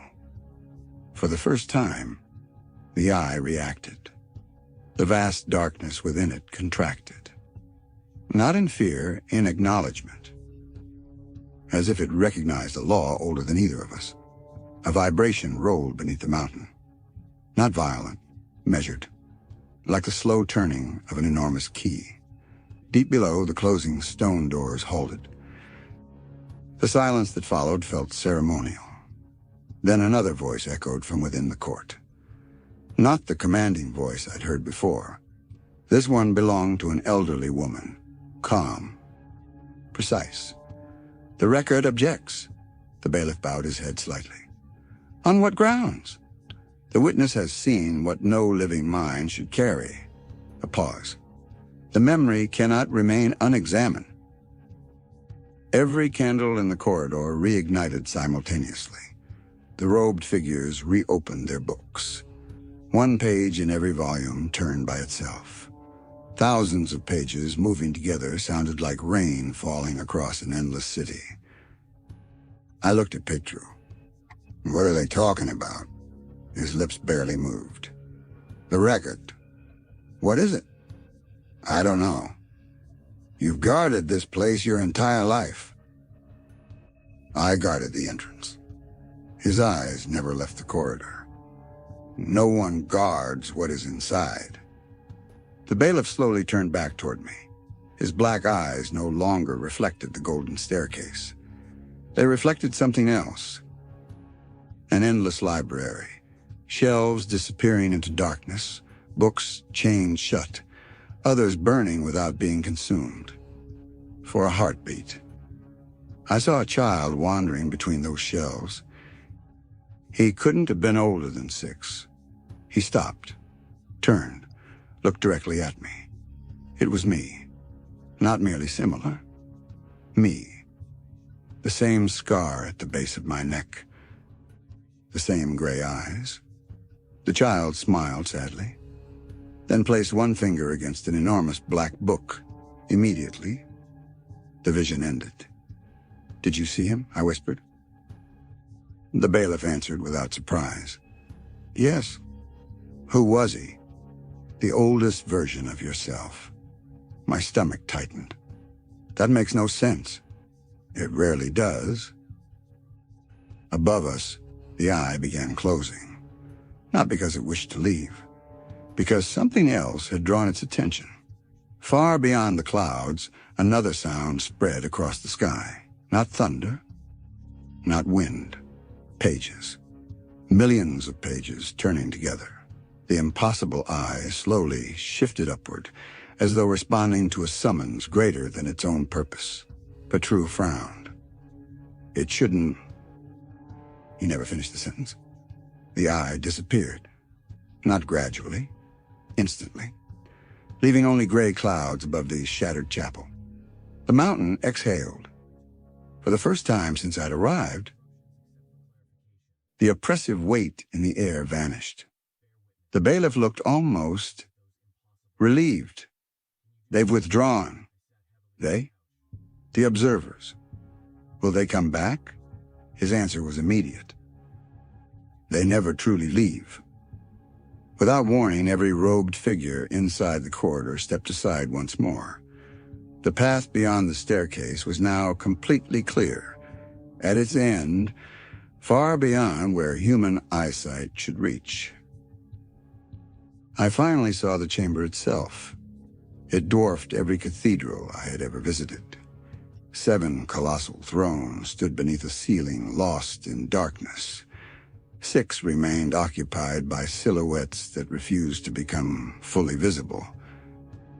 The 7th throne was no longer empty. Someone was sitting there. I couldn't distinguish a face. Only a figure cloaked in shadow, resting one hand upon the armrest. The chamber was too distant for detail, yet I felt those unseen eyes settle upon me. Then, across that impossible distance, the figure slowly stood. Every being in the court bowed. Even the bailiff lowered his head. Even Petru instinctively fell to one knee. Only I remained standing. Because I couldn't move. The distant figure raised one hand, not in welcome, not in judgment, in recognition. And a voice, so quiet it barely seemed louder than my own heartbeat, crossed the impossible distance without echo, spoke only 5 words. "You are later than expected." At that exact moment, something inside my pocket began to vibrate. With trembling hands, I reached inside my coat. It was my phone. There was no signal, no battery. It had died hours ago, yet the screen was glowing. One notification appeared. No number, no sender, only a single message. "Case 1 has officially begun." The screen went black. Not dim, not locked, black. As though the phone had never possessed a display at all, I pressed the power button. Nothing. Removed the battery instinctively, then stopped. It didn't have a removable battery. For one impossible moment, I couldn't remember what model I owned. The thought slipped away as quickly as it had come. When I looked up, the 7th throne was empty again. The figure was gone. Or perhaps it had never been visible at all. The bailiff quietly folded his hands behind his back. "The court thanks you for arriving before the record closed. I didn't agree to any of this." "No," he smiled gently. "You accepted. There's a difference." "There is." His answer surprised me. "It matters greatly." I frowned. "I never accepted anything." He tilted his head. "Mr. Mercer, you opened the letter." A pause. "You unfolded the map." Another. "You followed the road." Another. "You crossed the chapel." Finally, you remained when you could still leave. Each sentence landed like a stone, not because it sounded supernatural, because every one of them was true. No one had dragged me here. Every step had been my own. But True suddenly spoke. "He still has a choice." The bailiff looked at him with genuine respect. "He always will." "Then tell him." "I intend to." He turned back toward me. "You may leave." I stared. "What?" "You may walk out of this chapel." "Right now?" "Yes." "And nothing will happen?" A silence followed, long enough to become its own answer. Finally, he spoke. "Something will always happen." I looked toward the forest. Gray mist drifted between the pines. The road lay somewhere beyond those trees. Beyond that, airports, cities, my apartment, my office, ordinary life. It suddenly felt impossibly distant. "What happens if I leave?" The bailiff didn't answer directly. Instead, he asked, "Have you ever awakened from a dream knowing something important, only to forget it before breakfast?" "Of course." What if your entire life has been that moment?" I felt the question settle somewhere deep inside me. He continued, "You may leave. You will remember enough to doubt yourself, but never enough to understand. You will grow old. You will die believing this was a hallucination." He paused. "That is one future. And the other? You descend." The mountain trembled again. Not violently, almost impatiently. From deep inside the court came the soft scrape of chairs against stone. Someone, or many someones, had risen. The bailiff glanced toward the corridor. "They're waiting." "For what?" "For your first answer." "I haven't been asked a question." His expression changed. Not amusement. Confusion. "Mr. Mercer, you've been answering questions since you arrived." A chill crawled across my neck. "What questions?" "You believed they were your own thoughts." Before I could ask another, the floating candles lining the corridor suddenly extinguished one by one, not randomly, sequentially, starting from the distant chamber, coming toward us, like darkness itself was walking nearer. One candle, another, closer, closer. Each extinguished flame was followed by a single footstep, measured, unhurried. Someone was approaching.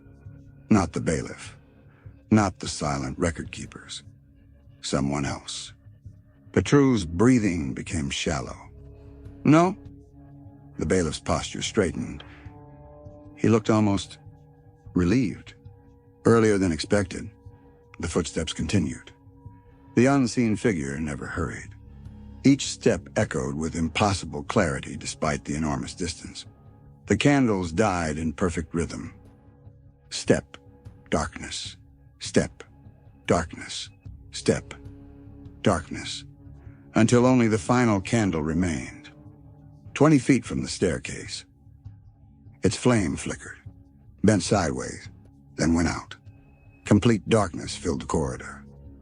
Except 2 eyes. They opened slowly, not glowing red, not burning, simply golden, old, patient, compassionate. More compassionate than any human eyes I had ever seen. for reasons I couldn't explain. They terrified me more than anything I had encountered beneath the mountain. The bailiff bowed lower than he had before anyone else. "The advocate has arrived." The golden eyes settled on me. A voice followed, soft enough that I almost mistook it for my own conscience.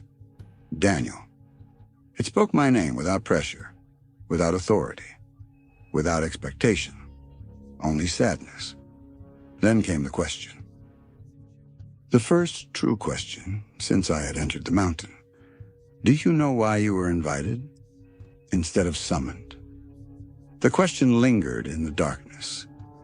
No thunder followed. No supernatural force pressed against my mind. The mountain simply waited. It was the first silence I had encountered that felt respectful. I looked toward the golden eyes. "I don't." The eyes remained steady. That is an honest answer. Something changed in the corridor. The air grew lighter, almost imperceptibly. The bailiff inclined his head. "The record accepts the response." I frowned. "What record?" Neither of them answered. Instead, somewhere deeper inside the court, I heard the scratching of thousands of quills writing across parchment. The golden-eyed figure stepped forward. He entered the circle of light cast by the staircase. He wasn't what I expected. No horns, no crown, no impossible beauty. He appeared to be an elderly man dressed in a simple charcoal robe. His hair was silver. His face carried the exhaustion of someone who had listened to grief for centuries without ever becoming indifferent to it. Only his eyes were extraordinary. They shone like sunlight reflected across deep water, not glowing, alive. He stopped exactly where the bailiff had stopped before him, never crossing the seventh step, never entering the chapel. It struck me that everyone beneath the mountain obeyed boundaries I could not yet see. He placed one hand over his heart. "I serve as the advocate." His voice carried neither authority nor submission, only calm. "You defend the court?" A faint smile crossed his face. "No. You defend me?" "I defend whoever stands alone." The answer unsettled me. "Against whom?" He looked toward the distant chamber. "Sometimes, against the court." Even the bailiff offered no objection. The advocate turned his attention fully toward me. "Daniel, I would like to show you something." Before I could respond, he lifted one finger. The ruined chapel disappeared. Not physically. My surroundings remained unchanged. Yet another place unfolded around us like a second reality overlapping the first. The broken walls became transparent. The mountain vanished. In its place, I saw an enormous plain beneath a sky without stars. Countless people walked across it. Millions. Perhaps more. Every one of them carried a lantern. Some burned brightly, others flickered. Many had already gone dark. No one spoke. No one looked at one another. They simply continued walking toward distant horizons none of them could see. "What is this?" the advocate answered quietly. "A human life." I stared at him. "One?" He nodded. "Every light you see is a memory." I looked closer. The lanterns weren't all the same. Some contained only a tiny flame. Others blazed like miniature suns. What makes them brighter? The truth a person refuses to abandon. And the dark ones? The truths they surrendered. I watched a man stumble to his knees. His lantern dimmed. Not because someone extinguished it. Because he himself turned away from it. Another traveler helped him stand. The flame brightened again. No words were exchanged, only choices. The vision shifted. Now I saw one lantern separated from all the others. Its flame burned with an unusual color, neither gold nor white, deep blue. The advocate looked toward it. "Do you recognize it?" "I've never seen it." "You have." He smiled sadly. "You simply don't remember." The blue flame flickered. Suddenly, I wasn't observing it anymore. I was holding it. My own hands, older, scarred, standing inside an immense library. Shelves disappeared beyond sight. Books whispered softly, though none were open. Across the room, a child stood waiting. The same child I'd glimpsed before. 6 years old. A scar on his neck. My eyes. He looked frightened. He held a wooden toy horse. Without speaking, he offered it to me. The vision ended so violently that I nearly fell. Petru caught my shoulder. "What did you see?" "A boy." The advocate nodded. "The first witness." "I told you." "I've never been here." "No?" His eyes held mine. "But he has." My heartbeat accelerated. "Who is he?" The advocate took a long breath. "He is the part of you that refused." "Refused what?" "To forget." Silence, then. For a very long time. No one spoke. Even the endless scratching of quills had stopped. Finally, the advocate looked toward the distant seventh throne. "The court believes memory is evidence. I believe memory is responsibility," the bailiff quietly added. "And the difference between those two beliefs is why this trial exists." At that moment, somewhere deep within the chamber, a great bell rang 3 times, not loudly, decisively. The advocate lowered his head. "They're calling the first witness." He looked back at me. "But they aren't calling you." A chill spread through my chest. "They're calling..." He glanced toward the 6-year-old boy who had vanished from the vision. "The version of you that never left this place." For a moment, I forgot how to breathe. The words didn't frighten me because they sounded impossible. They frightened me because something deep inside me accepted them before my mind could reject them. "No." I whispered more to myself than anyone else. "That's impossible." The advocate didn't argue. Neither did the bailiff. They simply waited, as though denial was not an obstacle, but another step in a process they had witnessed countless times before. Then the third bell echoed through the mountain. Unlike the others, it didn't fade. It lingered beneath the stone like a heartbeat.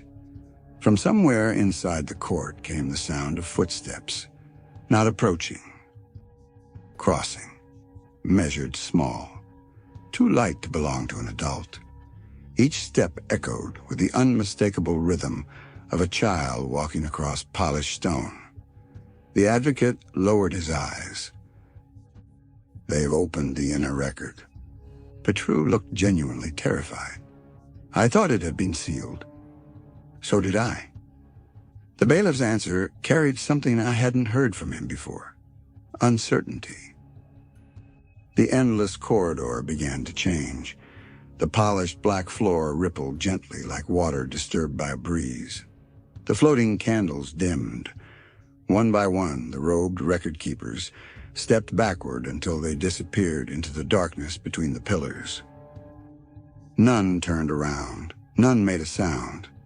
They simply ceased to be visible.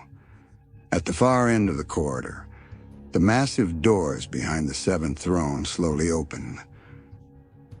Not outward, inward, revealing only darkness, not empty darkness, occupied darkness. The kind that makes a room feel full before anyone enters. Then, a child walked out. He couldn't have been older than 6, gray coat, bare feet. A small wooden horse clutched tightly in his right hand.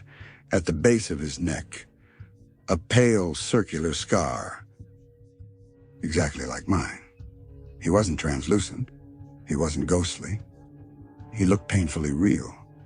The only unnatural thing about him, was that he never once looked around in confusion. He walked through the impossible court as though he'd done it many times before.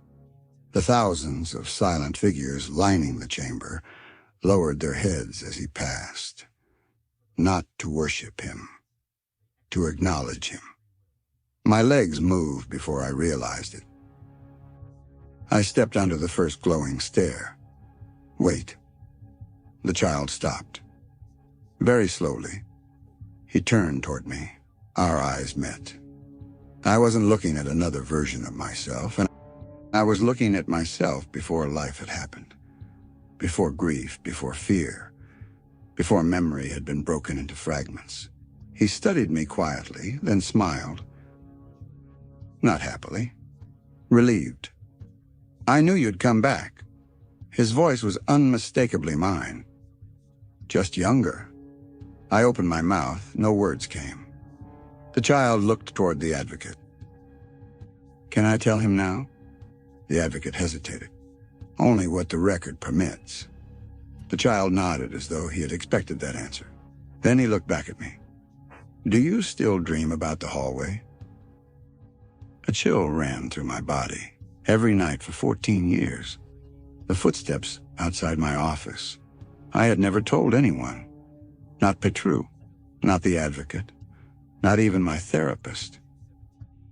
Yes, the boy's smile disappeared. They're getting closer. My pulse pounded in my ears. Who? Instead of answering, he asked another question.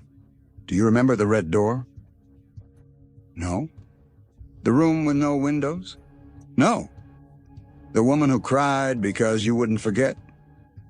Every question struck something buried inside me. Not memories, pressure. Like fingers pressing against the other side of a locked door, my vision blurred. For the briefest instant, I smelled hospital disinfectant, then candle wax, then rain on old stone. 3 places, 1 memory, fragmented. The child lowered his eyes. They're still hiding it. The bailiff finally spoke. They're protecting him.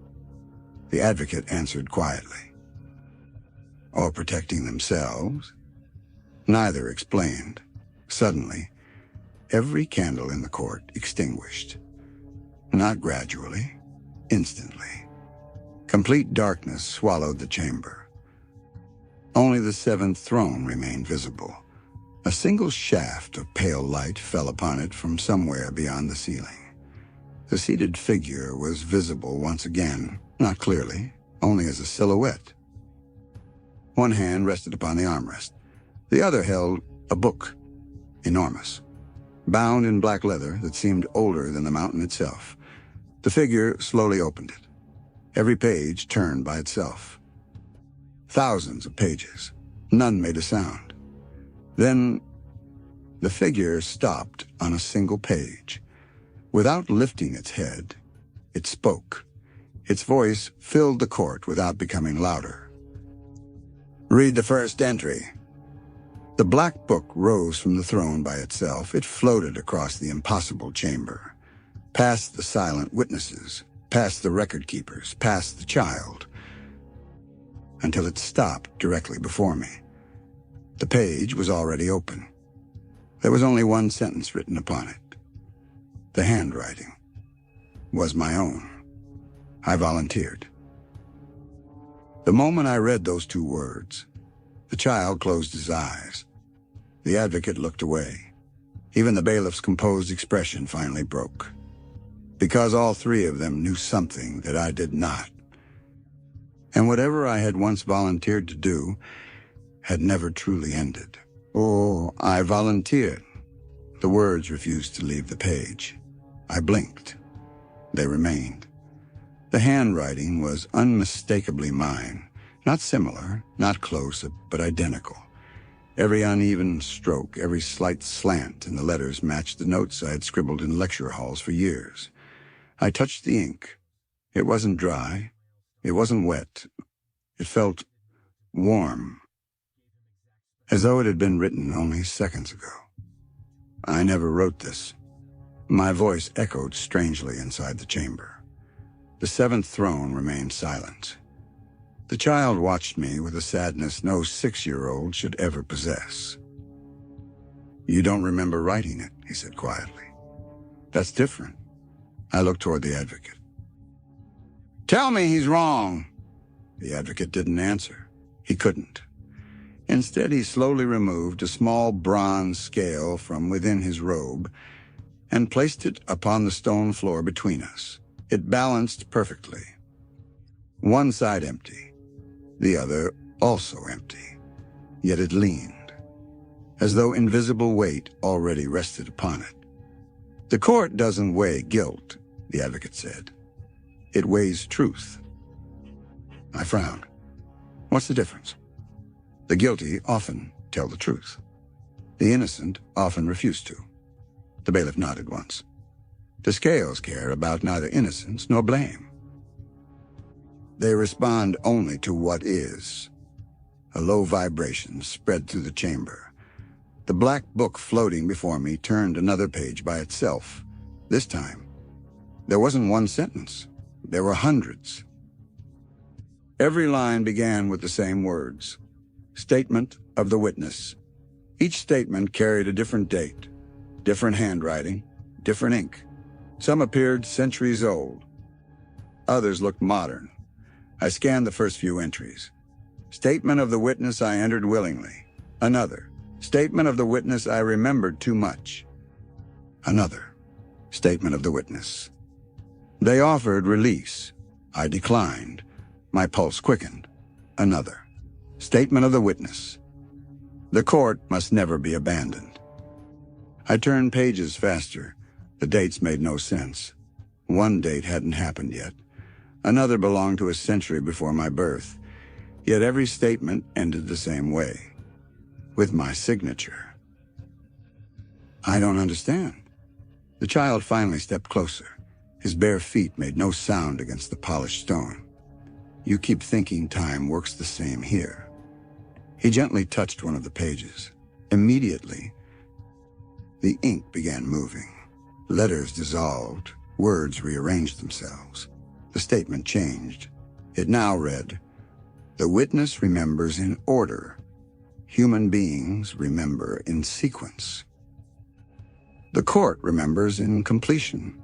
I read it 3 times. It still made no sense. The advocate spoke softly. "Imagine reading a book. You see one page after another." I nodded. "Now imagine being the book." Silence. "You do not experience page 1?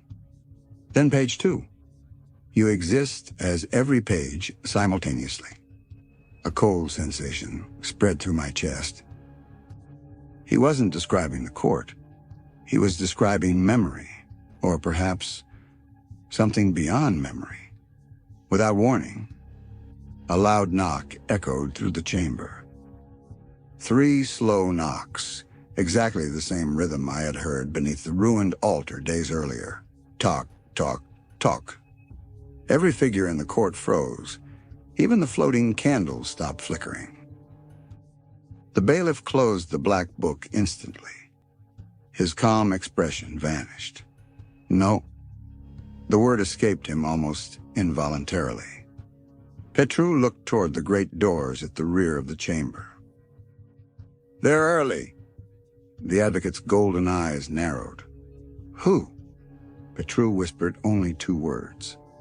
"The claimants." No one explained. No one needed to.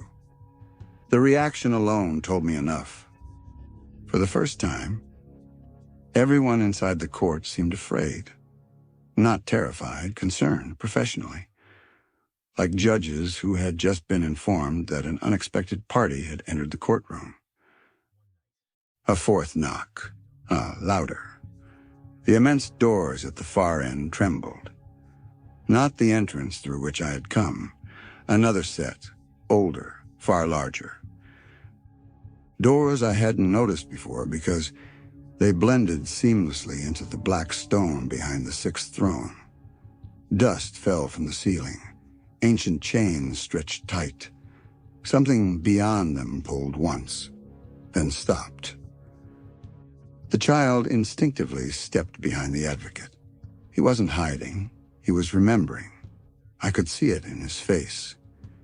He had witnessed this before. The seventh throne finally stirred. The shadowed figure rose once more. This time, every candle extinguished except one, a single white flame suspended above the center of the chamber. The figure spoke.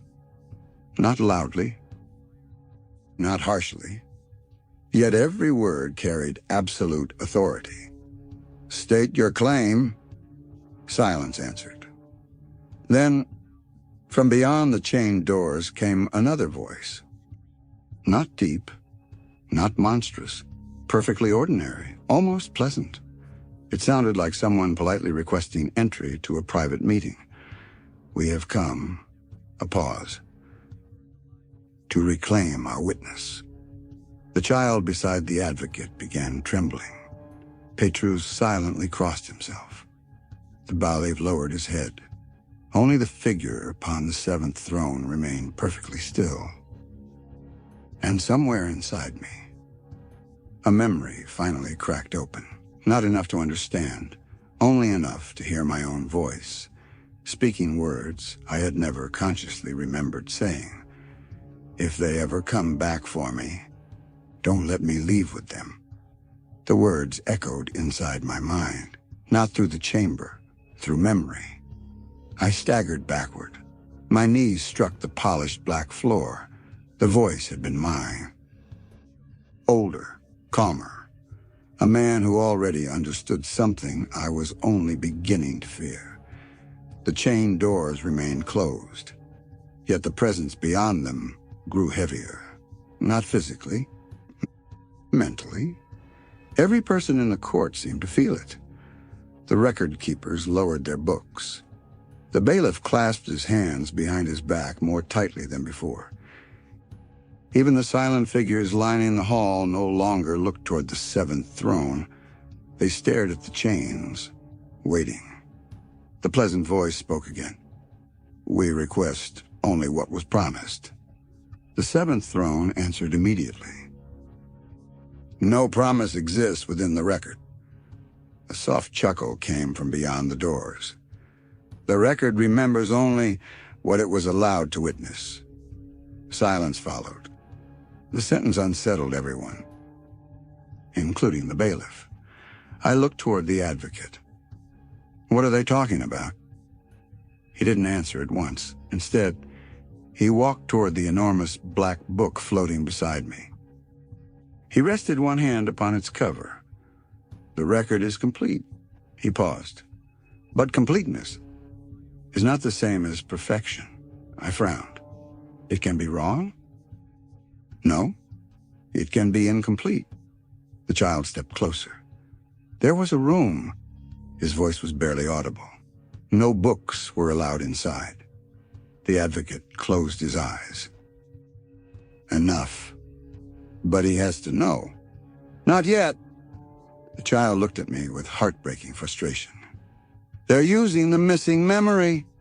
The chains shuddered. Not violently. Someone beyond them had placed a hand against the opposite side. Nothing more. Yet every ancient link groaned under impossible pressure. The pleasant voice returned. "You've told him about the court. You've shown him the record. You've shown him the witness." A pause. "But have you shown him—" The chains tightened. "The price?" The words struck the chamber like a stone dropped into still water. No one moved. Not even the seventh throne answered. For the first time, I saw uncertainty ripple through the court. "What price?" My voice sounded far smaller than I intended. The advocate lowered his head. "There is always one." I volunteered. "Yes." "So what did I volunteer for?" He looked toward the child. The child looked toward the seventh throne. The seventh throne remained motionless. Finally, the bailiff spoke. "You volunteered to remember." I blinked. "That's all?" "No." He met my eyes. You volunteered to remember when everyone else was permitted to forget. The sentence hung in the air. It sounded almost noble until I realized its implication. If everyone else forgot.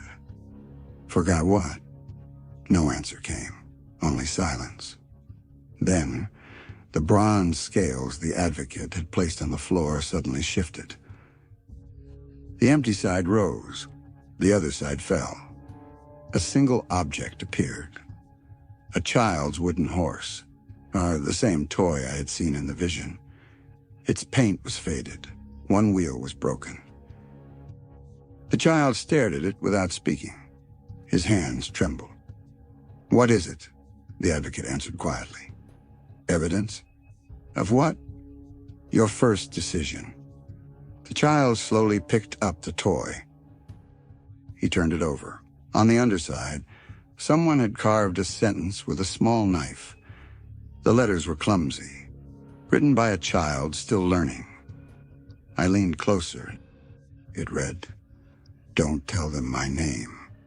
The handwriting was mine. Not adult handwriting, a 6-year-old's. My vision blurred. A flash, a corridor. A woman kneeling before me, crying, holding my shoulders. "Whatever happens," never answer. Another flash, darkness, footsteps, a door closing. Then, nothing. The chain doors shook again, harder. Dust poured from the ceiling. The pleasant voice sighed. "He's remembering." Almost affectionately. As expected. The seventh throne finally stood. Not quickly, deliberately. The entire court followed. Every witness, every keeper, every silent observer. One movement, perfectly synchronized. The figure on the throne raised a single hand. The chain stopped moving instantly. Then the figure spoke a sentence that made every being in the chamber lower their heads, including the advocate, including the bailiff, including the child. "If the witness remembers his true name before judgment." A long pause followed. Then the final words. "The court will lose jurisdiction forever." The silence that followed was heavier than fear, because no one had told me I possessed another name. And something beyond those ancient doors was trying to make me remember it. The court will lose jurisdiction forever. The words settled over the chamber like falling ash. No one spoke. The child tightened his grip on the little wooden horse until his knuckles turned white. The advocate slowly closed his eyes. The bailiff lowered his head, not in defeat, but in acknowledgement, as though an ancient rule had just been read into the record. I looked from one face to another. "What does that mean?" No one answered. Finally, the seventh throne spoke. "It means," the distant voice said, "that names are not sounds." The chamber seemed to grow larger. The walls stretched farther into darkness. Even the candles appeared more distant. "A name is a claim," I frowned. "A claim?" "Everything that truly possesses a name belongs somewhere." The sentence echoed through me. I had spent my entire life believing a name was merely a label. Here, it sounded like ownership. The pleasant voice beyond the chained doors laughed softly. "Still teaching philosophy instead of truth?" The seventh throne remained silent. The unseen speaker continued. "Tell him the simpler version." Another pause, then, "If he remembers his first name, he remembers who has the right to call him home." The word home struck me harder than anything else. Home, not prison, not hell, not heaven. A home. Why? Why had that single word filled me with a grief I couldn't explain? The child suddenly stepped toward me, faster than before. His eyes never left mine. "You have to promise me something." His voice trembled. If they ask, he swallowed. Don't answer the first question. What question? They always begin with the same one. What is it? He opened his mouth, nothing came out. Not silence. The sound itself vanished, as though the court had removed the words before they reached the air. The child tried again. Again, nothing. The advocate gently placed a hand on the boy's shoulder. The record will not permit it. I felt anger rise inside me for the first time. This is insane.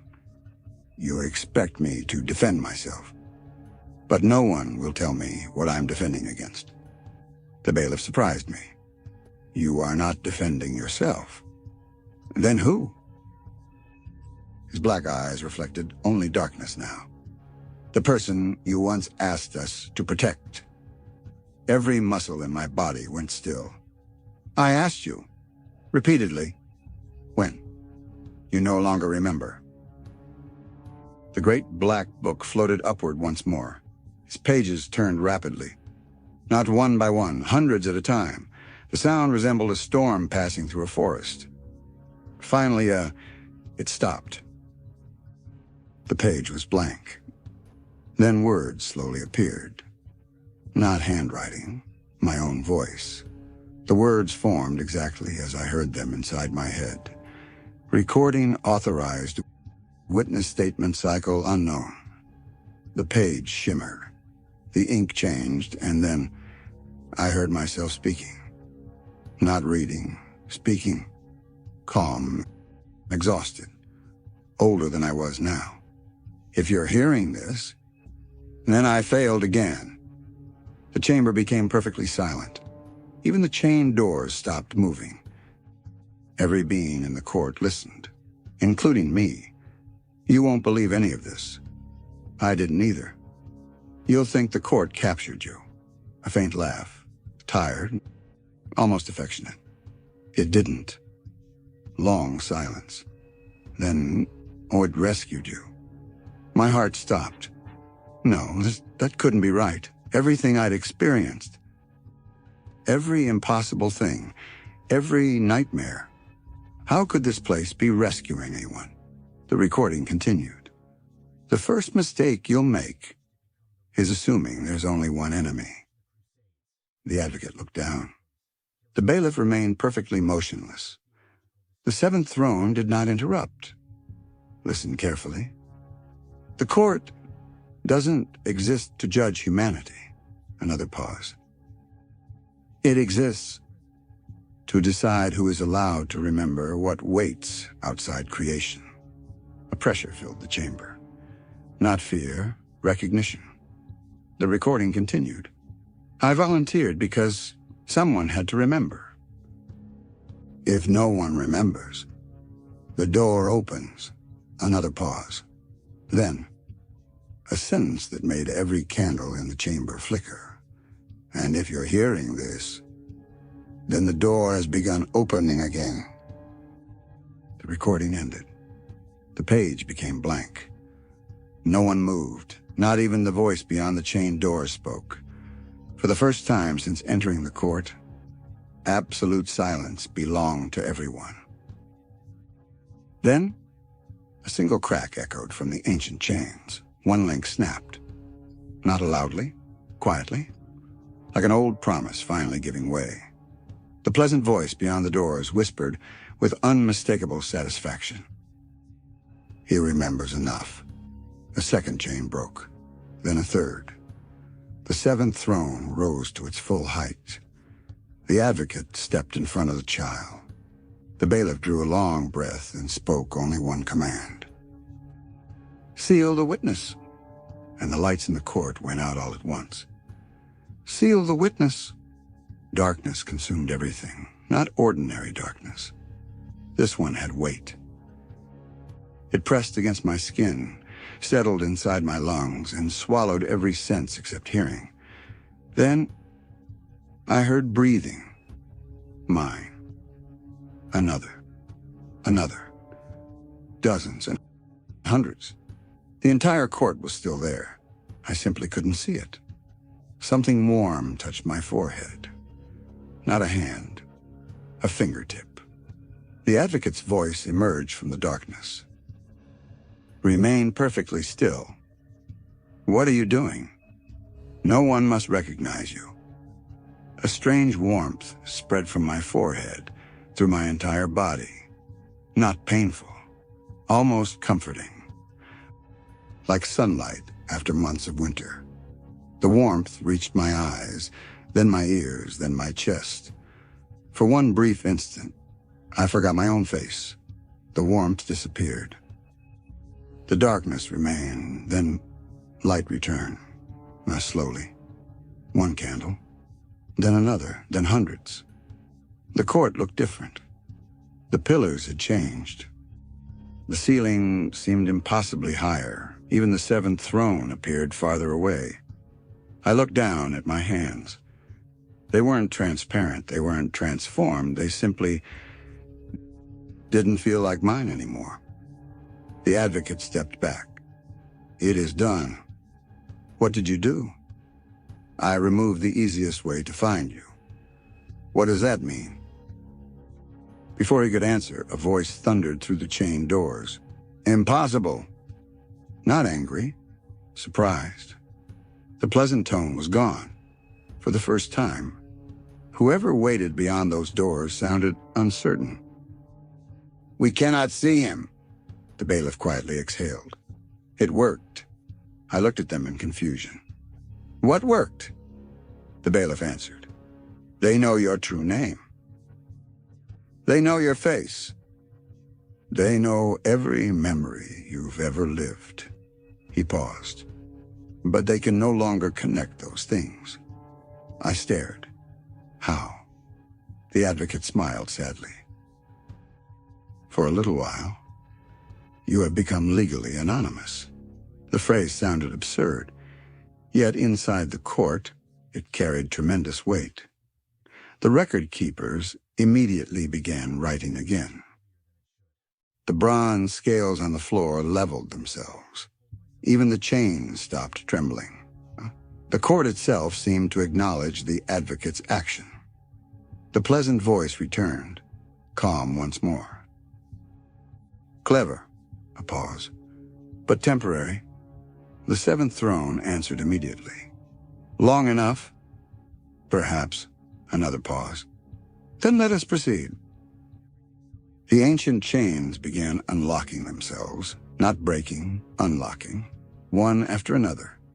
Heavy iron clasps opened with deep metallic clicks. No force pulled them apart. Someone on the other side simply waited with infinite patience. Petrus slowly backed away from the doors. They've changed tactics. What does that mean? They're not trying to break in anymore. His face turned pale. They've requested permission. My stomach tightened. They need permission? The bailiff nodded.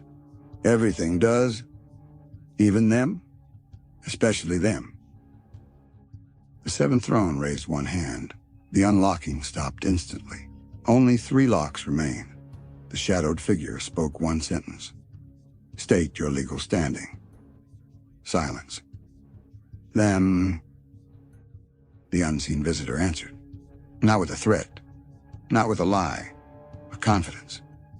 We created the first witness. The words rolled across the chamber. Every record keeper stopped writing. The advocate slowly closed his eyes. Petrus whispered, No. The bailiff's expression hardened. That claim has never been tested. I looked from face to face. What does that mean? The advocate opened his eyes. It means... His voice was quieter than I had ever heard it. They're claiming you belong to them. Before the court ever found you. The chamber became perfectly silent. Then, the enormous black book floating above the floor suddenly slammed itself shut. The sound echoed like a judge striking a gavel. For the first time since my impossible journey began, the seventh throne addressed me directly, not as Mr. Mercer, not as witness, Not even as Daniel, only with a single question. A question that made every being in the court lower their head. Before this trial continues, a long pause. Who do you believe you are? The question settled over the court. No one moved, no candle flickered. Even the chains beyond the ancient doors stopped creaking. It wasn't merely a question, it was a requirement. I felt it instinctively. The trial could not continue until I answered. My mouth had gone dry. The word echoed across the chamber. I looked toward the advocate. He remained silent. The bailiff offered no guidance. Even the child avoided my eyes. For the first time since entering the mountain, I was completely alone. I'm Daniel Mercer. The answer felt obvious, comforting, human. For one brief second, nothing happened. Then, the bronze scales tipped violently. The side marked "Truth" rose. The empty side fell. A low tone echoed through the chamber. Not approval. Not rejection. Correction. The seventh throne spoke. Partially true. My heartbeat quickened. I'm a professor. Again, the scales moved. Another hollow tone. Temporarily true. Cold spread through my chest. I'm human. This time, the scales didn't move at all. Instead, a crack appeared across their center. The advocate quietly lowered his head. The court cannot verify that statement. Every muscle in my body locked. What? The pleasant voice beyond the chained doors laughed, not cruelly. Almost sympathetically. You see? He still believes the smallest story. The chains rattled softly. He has forgotten everything that mattered. I stepped backward. No. I was born in Boston. I studied history. I had parents.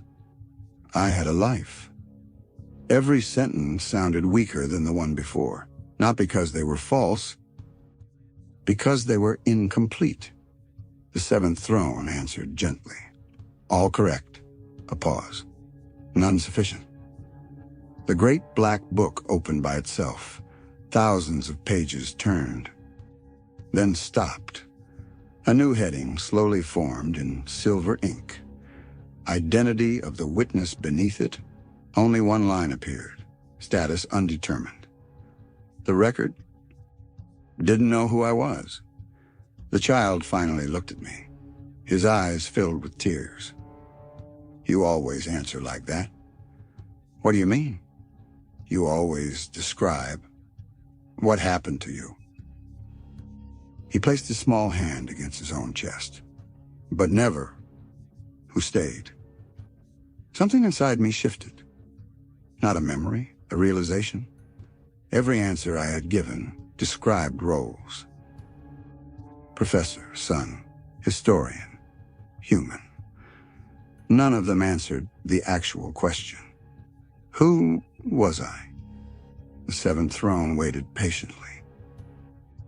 No urgency, no pressure, only silence. I closed my eyes. For the first time since opening that impossible invitation, I stopped trying to remember. Instead, I listened. Not to the court. Not to the voices beyond the chains. To myself. Beneath the fear. Beneath the confusion. Beneath every borrowed identity. Something remained. A single certainty. I opened my eyes. I don't know who I am. The words left my lips before I could stop them. The chamber froze. Then, for the first time, the bronze scales balanced perfectly. Every candle in the court burned brighter. The record keepers resumed writing. The advocate smiled. Not because I had answered correctly, but because I had answered honestly. The bailiff quietly whispered, "The first complete truth." A deep vibration spread through the mountain. The chained doors trembled. The pleasant voice beyond them became colder. No. The seventh throne spoke before it could continue. The witness has entered the first state. The black book wrote by itself. Identity acknowledged. False certainty removed. Proceed to examination 2.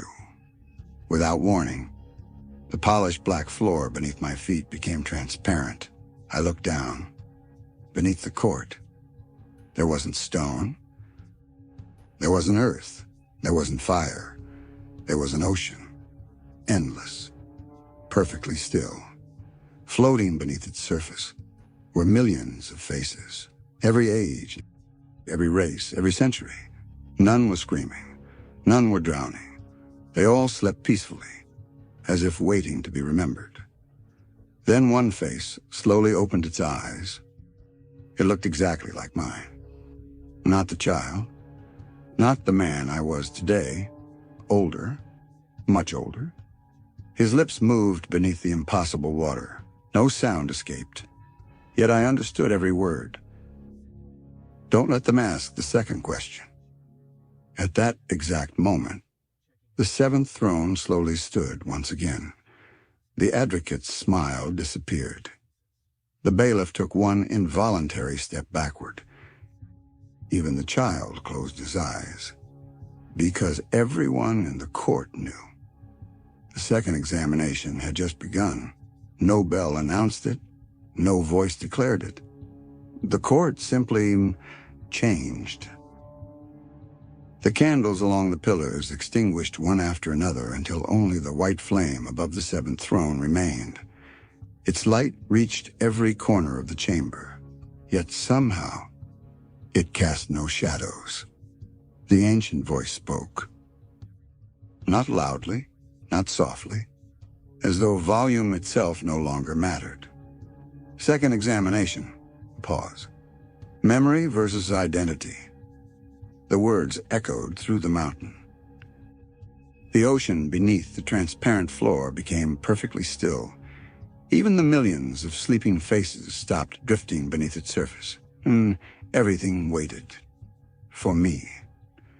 The advocate stepped beside me. Listen carefully. This question cannot be answered with facts. I looked at him. Then how do I answer it? You don't. Confusion crossed my face. He continued. You discover whether the answer already exists. The child tugged gently on my sleeve. His small voice barely rose above a whisper. Don't chase the memories. They'll chase you. Before I could ask what he meant, the floor beneath me dissolved. Not shattered, not collapsed. It simply ceased to exist. I fell. There was no wind, no sensation of speed. Only silence. The endless ocean rose to meet me. I struck the surface, without making a splash. Instead of sinking, I walked. The water was solid beneath my feet. Above me, the court remained visible through the impossible ceiling of water.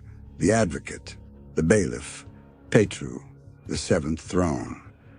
They looked down as though observing a witness inside a glass chamber. The older version of myself stood waiting several yards away, the one beneath the water. Gray streaks filled his hair. His face carried decades of exhaustion. Yet his eyes, they finally looked peaceful. You came sooner this time. His voice sounded exactly like mine. I stopped. This time? He smiled faintly. You always ask that first. I took another cautious step. Who are you? I'm what's left. Of me. He nodded. After every cycle. The word again. Cycle. I'd heard it in the recording. In the book. Now from my own mouth. I don't understand. I know. You never do. He wasn't mocking me. He sounded heartbroken. I wish... He paused. Just once. You could remember before they asked. Far above us, the seventh throne raised one hand. The ancient voice reached even beneath the impossible sea. The second question. The older Daniel closed his eyes. No. His whisper barely reached me. Not yet. The court ignored him. The voice continued. Witness? Silence, then. What are you unwilling to forget? The words struck the ocean. Every sleeping face beneath the surface opened its eyes at exactly the same moment. Millions of eyes, all looking at me. Not accusing, waiting. The question sounded simple, but something about it terrified everyone. The advocate gripped the railing above. The bailiff remained perfectly still. The child covered his ears. Even the pleasant voice beyond the chained doors did not interrupt, because this answer could not be influenced. I searched my memories, my parents, my students, my childhood, the chapel, the invitation. None of them felt complete. The older Daniel stepped closer. Don't search your past. He gently placed one hand over my chest. Search what still hurts. The moment his hand touched me, the ocean exploded into memories, not images, feelings, loss, love, regret, hope. Every emotion I'd buried beneath years of work and routine surged back at once. Then, one memory refused to fade. A hospital room, rain against the window. My mother smiling despite the pain. Her final words, not the words the watcher had tried to imitate, the real ones. Don't let grief make your decisions. Tears filled my eyes. I finally understood. That sentence wasn't important because she said it. It was important because I had promised myself never to forget it. Not even after she died. I looked toward the endless court above the water. Toward the seventh throne. Toward the millions of silent faces beneath me. Then I answered. I refuse to forget. My voice trembled. That love is stronger than fear. Silence. Absolute silence. The ocean stopped moving. The white flame above the seventh throne burned brighter than the sun. The bronze scales shattered. Not from imbalance, from completion. The great black book opened by itself. Its pages turned faster than ever before, then stopped. New words appeared. Second examination complete. Unexpected response. No prior cycle match found. The advocate stared. The bailiff slowly lifted his head. Even the older Daniel looked genuinely shocked. He whispered, "You changed it." Then, for the very first time, the pleasant voice beyond the chained doors sounded afraid, impossible, and deep beneath the endless ocean, something ancient opened its eyes. The water did not ripple. It obeyed.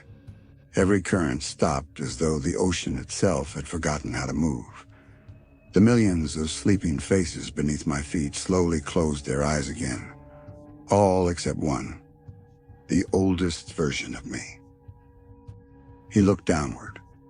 Not at the court, not at the surface. At whatever had awakened below us. His peaceful expression vanished.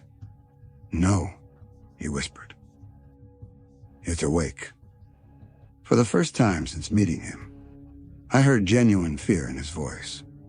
Not fear for himself, for me. The ocean darkened. Not because light disappeared, because something beneath it absorbed every reflection. At first I thought it was a shadow, then I realized shadows don't rise. This did, slowly, patiently. Like a continent lifting from the bottom of the sea, the water bulged upward around an invisible shape too vast for my mind to measure. I instinctively stepped backward. The older Daniel didn't.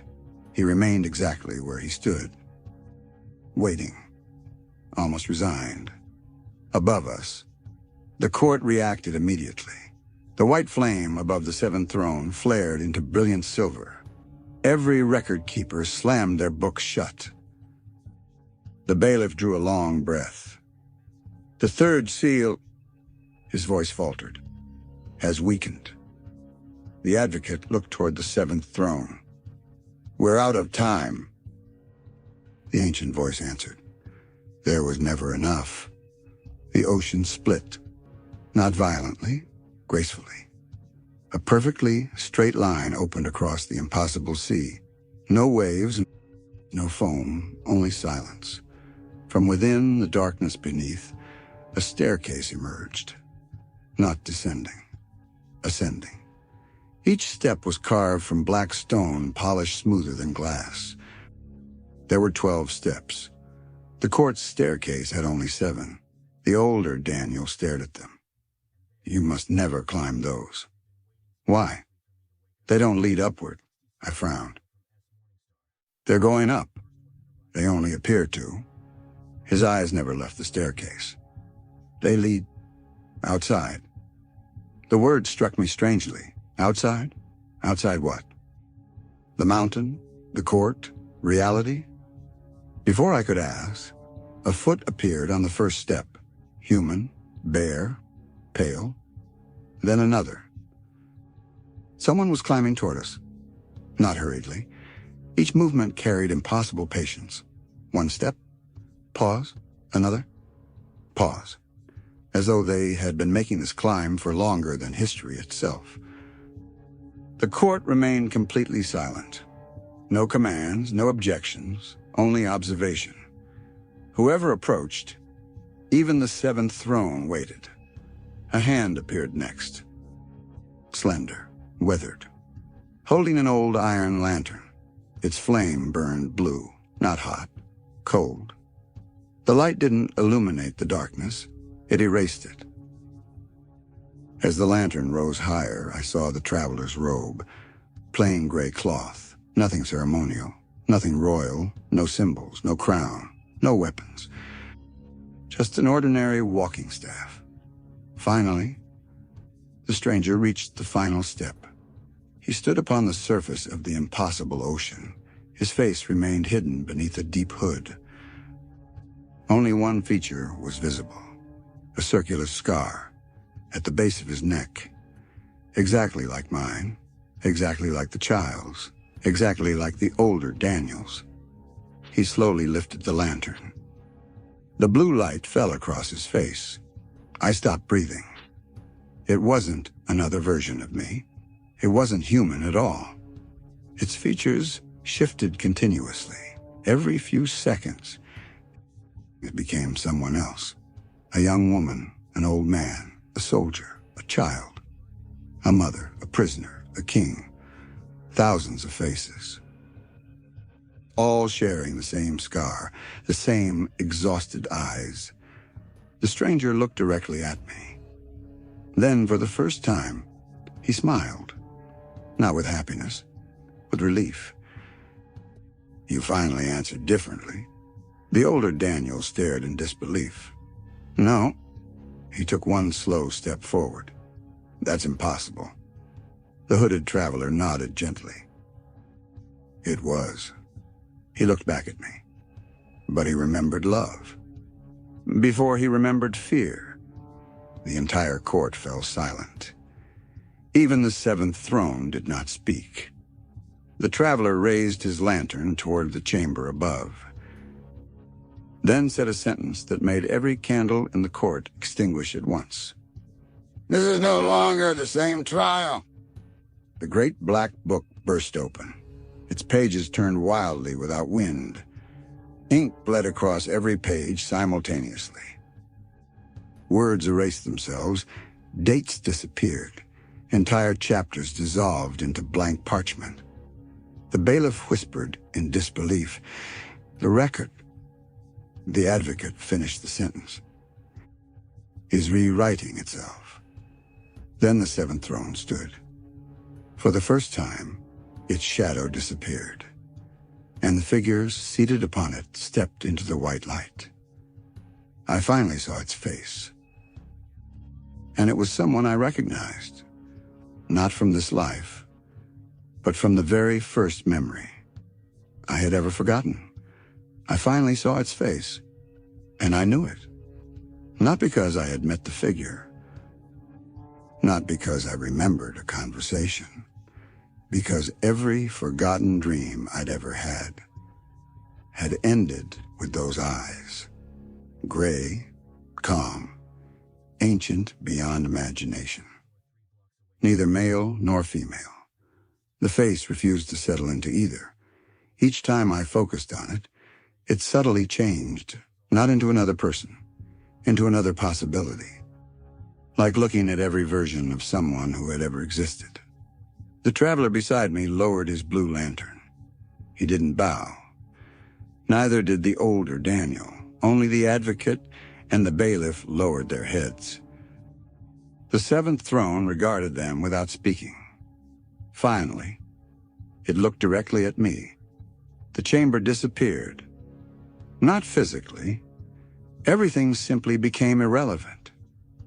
The court, the ocean, the chains, the watchers, the impossible mountain.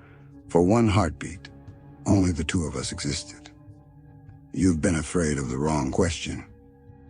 Its voice wasn't heard. It arrived already understood. The second question was never dangerous. I frowned. Then what is? A long silence followed, long enough for doubt to grow. Then, the figure answered. The third. The great black book floating above the court slammed shut. Every candle reignited.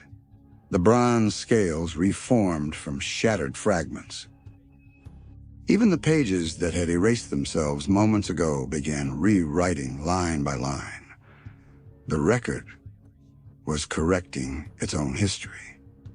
The bailiff watched in disbelief. I've never seen this. The advocate quietly replied, neither has the court.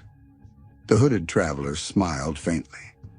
That's because this has never happened. The older Daniel stared at him. You shouldn't exist. I didn't, until now. He lifted the blue lantern slightly. The cycle has changed. The pleasant voice beyond the chain doors interrupted. No, its confidence had vanished.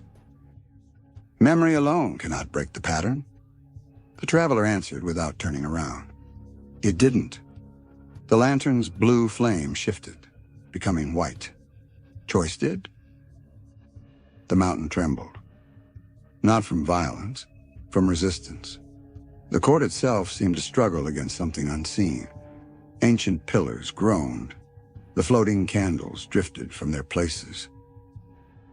The endless ocean beneath my feet rippled for the first time. Every sleeping face below opened its eyes together, not toward me, toward the seventh throne, waiting. The figure upon the throne slowly descended the 7 steps. 1, 2, 3. With every step, its appearance became clearer. Not clearer because more details emerged. Clearer because my mind finally stopped resisting what it saw. It wore no crown, no robe, no symbols of authority, only simple black clothing. Its hands were empty. Its face looked heartbreakingly familiar. Then I understood why. Every person I had ever trusted shared something with that face. My mother, my father, my oldest friend, my first teacher, even strangers who had shown unexpected kindness. Not identical features, the same expression. Compassion without possession, authority without domination, power without pride. It stopped before me. Only a few feet separated us.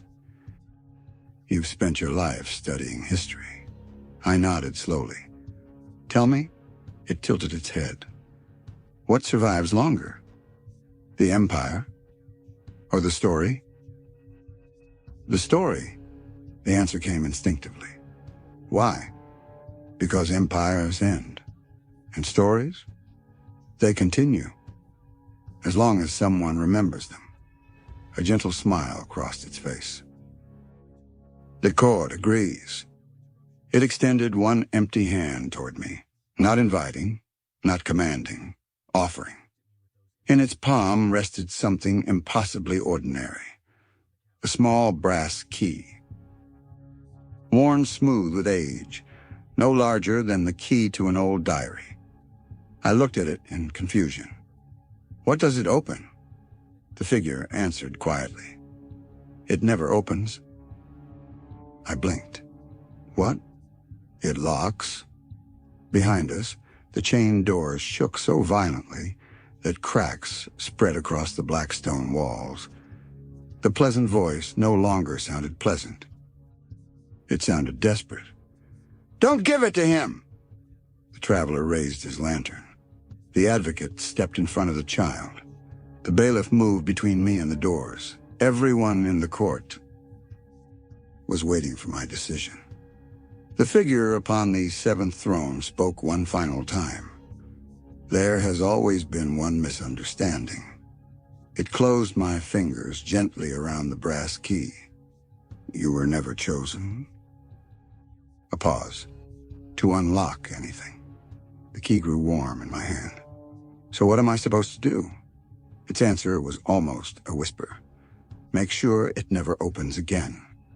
The instant those words left its lips, a deafening roar erupted from beyond the chain doors. Every lock shattered simultaneously.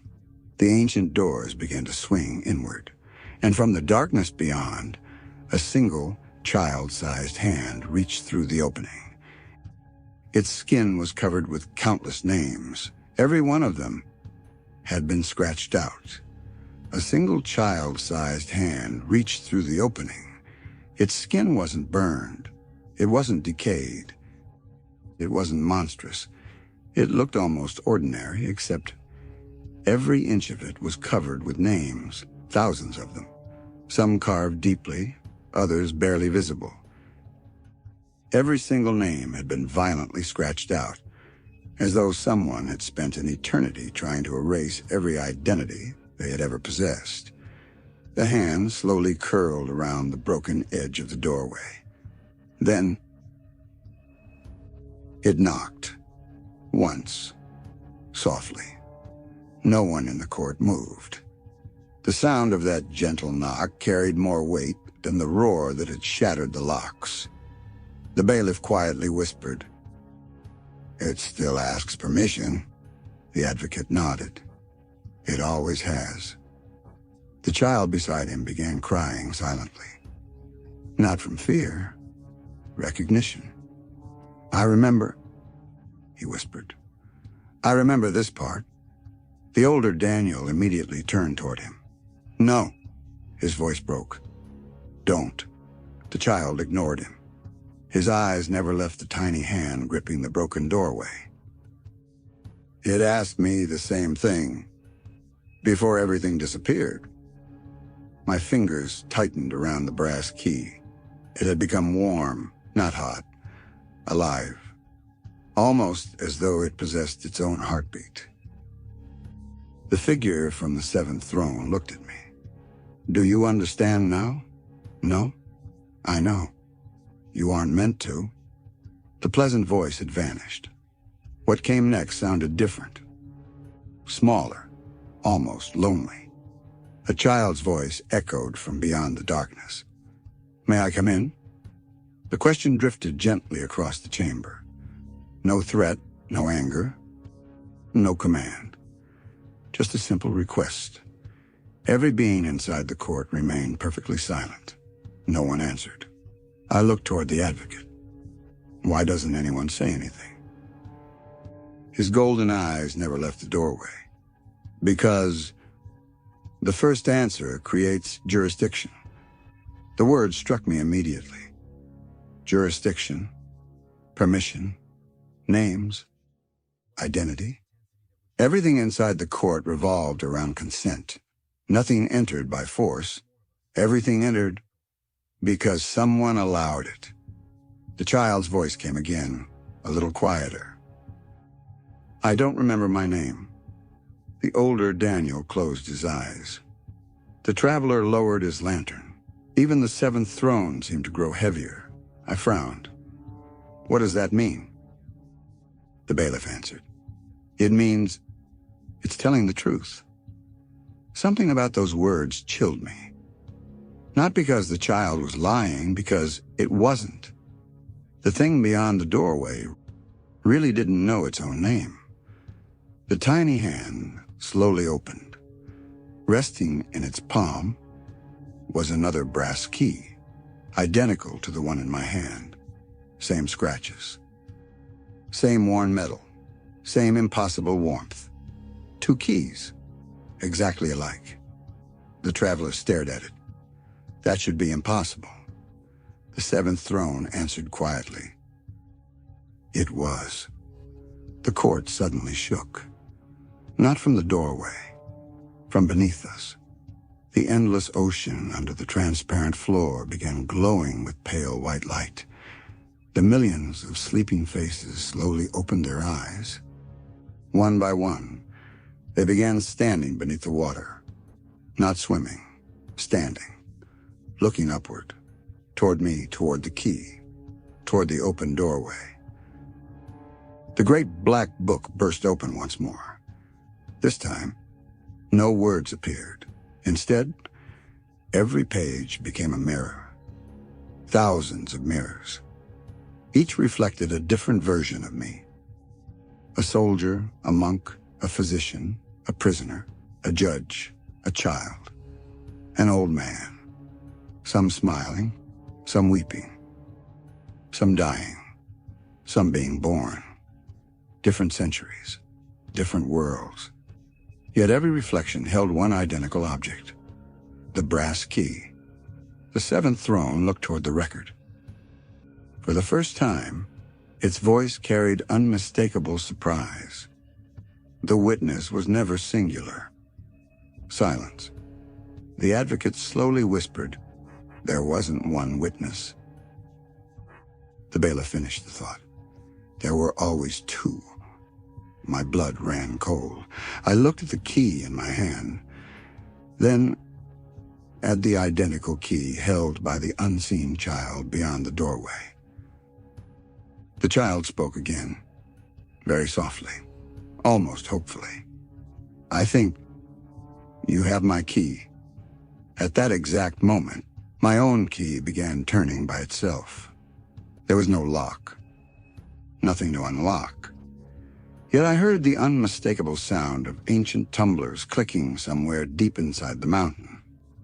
1, 2, 3, then a voice echoed from a place that wasn't the court, wasn't beyond the doorway, and wasn't inside my mind.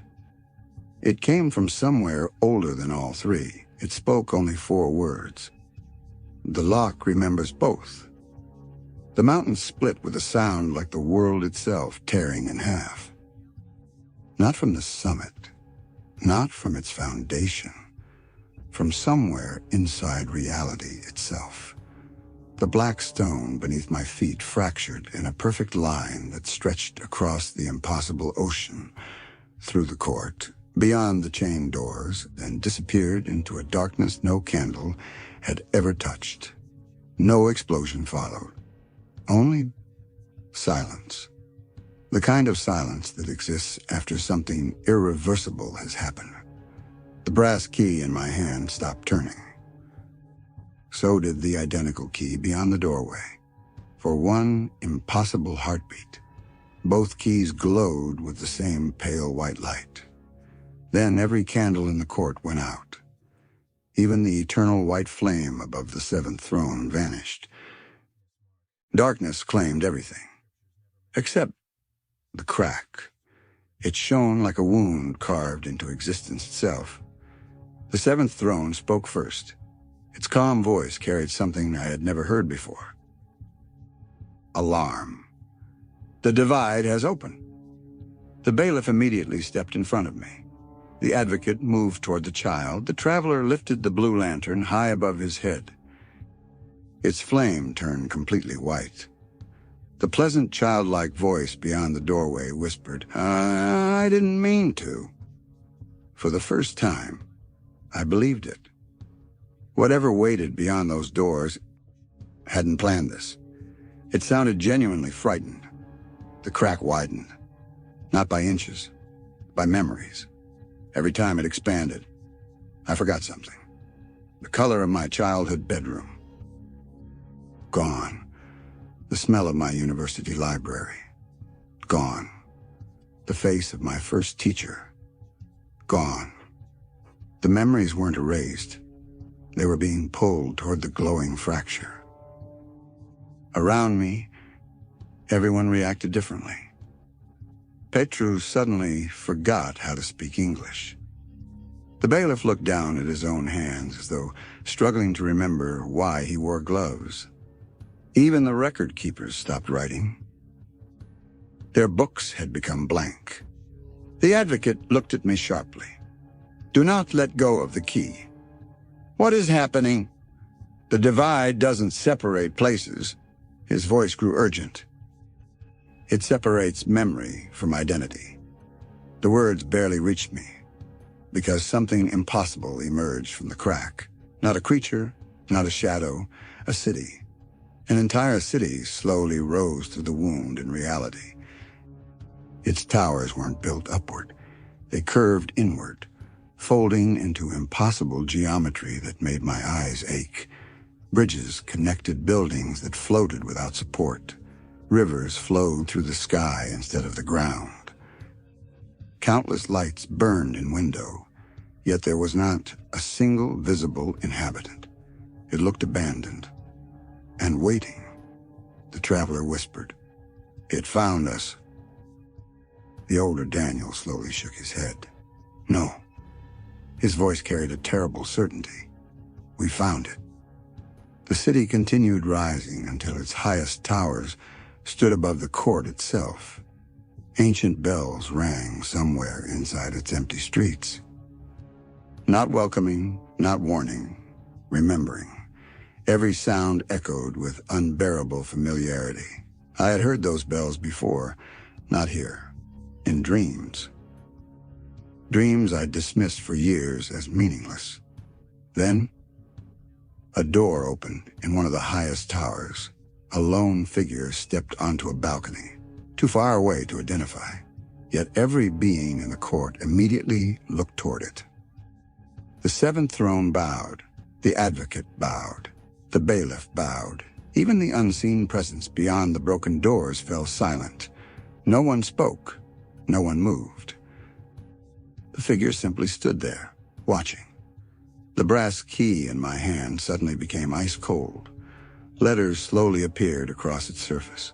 Not engraved, remembered. I turned it over. Only 3 words had formed. "Return what's mine." The identical key held by the unseen child beyond the doorway changed as well. The child gasped.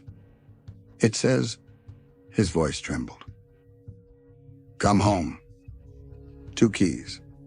2 messages, one calling me away, one calling me back.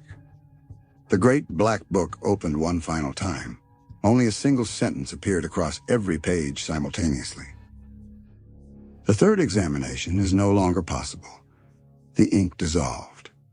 New words replaced it. "A choice has replaced the trial."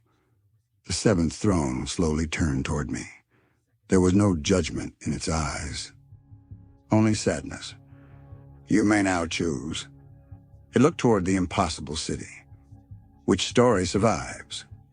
Before I could ask what that meant, the silent figure standing on the distant balcony raised one hand and spoke my true name, a name no human language could possibly pronounce.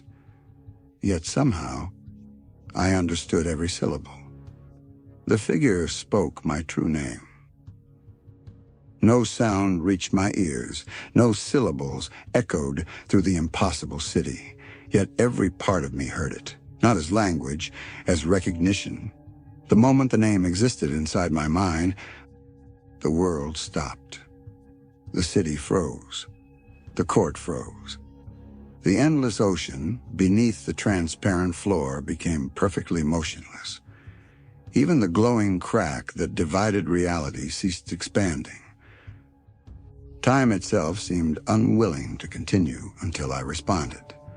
A single memory returned. Not from childhood, not from adulthood, from before either. I stood inside a circular room without walls. Countless stars drifted beneath my feet instead of above my head. Someone stood before me. Their face remained hidden behind brilliant white light. They asked only one question. Will you remember? When everyone else chooses peace instead. Without hesitation, I answered, yes. Then they asked, do you understand the cost? My younger voice laughed. The fearless laugh of someone who had never experienced loss. I'll remember for all of them. Silence. Then they handed me a small brass key, the same key now resting in my trembling hand. The memory shattered. I gasped. The court moved again. The crack widened another inch. The traveler stared at me. He remembered the oath. The older Daniel slowly smiled. Not happily. Proudly. You never remembered that part before. The seventh throne closed its eyes. So, its ancient voice whispered. The record was incomplete. The bailiff looked genuinely shaken. The oath existed before the record. The advocate nodded once, which means the witness was never created by the court. Beyond the broken doors, the unseen child suddenly cried out, I remember too. The second key burst into brilliant white light. The scratched-out names covering the child's hand began disappearing, one after another, not erased, healed. The pleasant voice that had spoken to the child was gone, completely. Only the child's own frightened voice remained. I don't want to go back. He looked at me through the narrow opening. I was never trying to hurt you. Tears rolled down his face. I was trying to find you. The mountain shook violently. Not from the crack, from the impossible city towering above the court. The silent figure on the distant balcony slowly descended, a staircase that wrapped around the outside of the tower. Every step echoed like a heartbeat. Closer, closer. No one tried to stop the figure. No one even looked away. As the figure approached, its appearance became clearer. It wasn't changing shape. It was becoming easier to remember. Long silver hair. Simple gray clothing. Bare feet. No weapons. No crown. No symbols. Only kind eyes, filled with unbearable sorrow. When those eyes met mine, I suddenly remembered where I had seen them. Not in dreams, not in forgotten memories. Every time I had chosen compassion over revenge, every time I had forgiven someone who didn't deserve it. Every time I had refused to become cruel after being hurt. Those eyes had been there, watching, not judging, hoping. The figure stopped at the edge of the glowing crack. For the first time since the trial began, it smiled. Welcome back. Its voice carried no mystery, no impossible authority, only relief. I took one uncertain step forward. Who are you? The smile grew softer. I've answered that question. At the beginning of every cycle. It looked toward the traveler, toward the older Daniel, toward the frightened child beyond the broken doors, then back at me. But this is the first cycle, where you've remembered before I had to. The impossible city began fading, not collapsing, receding, as though it no longer needed to remain. The crack in reality slowly started closing. The endless ocean became calm once more. The court itself seemed to exhale. Then the figure spoke the sentence that made every being present bow their head, including the seventh throne. The trial is concluded. The great black book closed forever. Its cover dissolved into the white dust. The bronze scales crumbled. One by one, the record keepers quietly shut their books and walked away into the darkness. The advocate smiled. The bailiff removed his gloves for the first time. And beneath the ruined mountain, a voice no longer belonged to any judge, witness, or watcher. It belonged to me.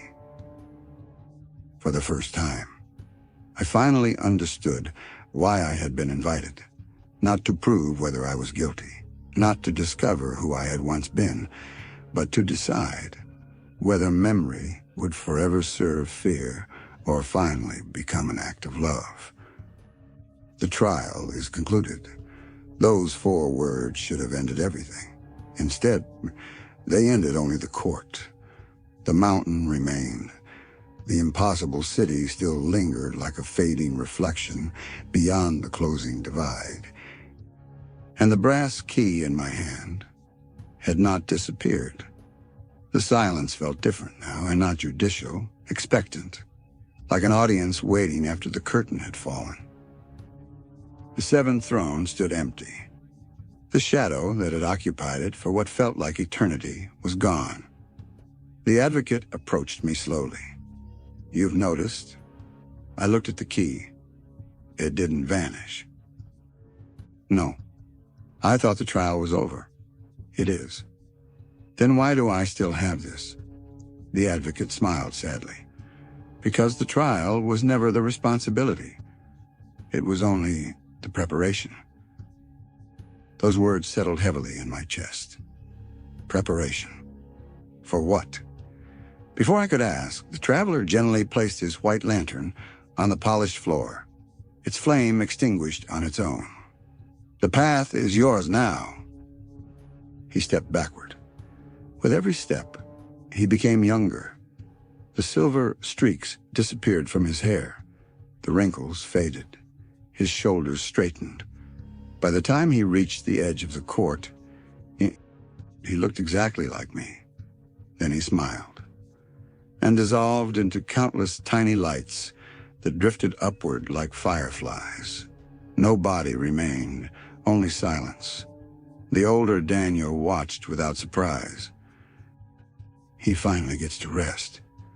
You knew that would happen?" He nodded. "He was never another person.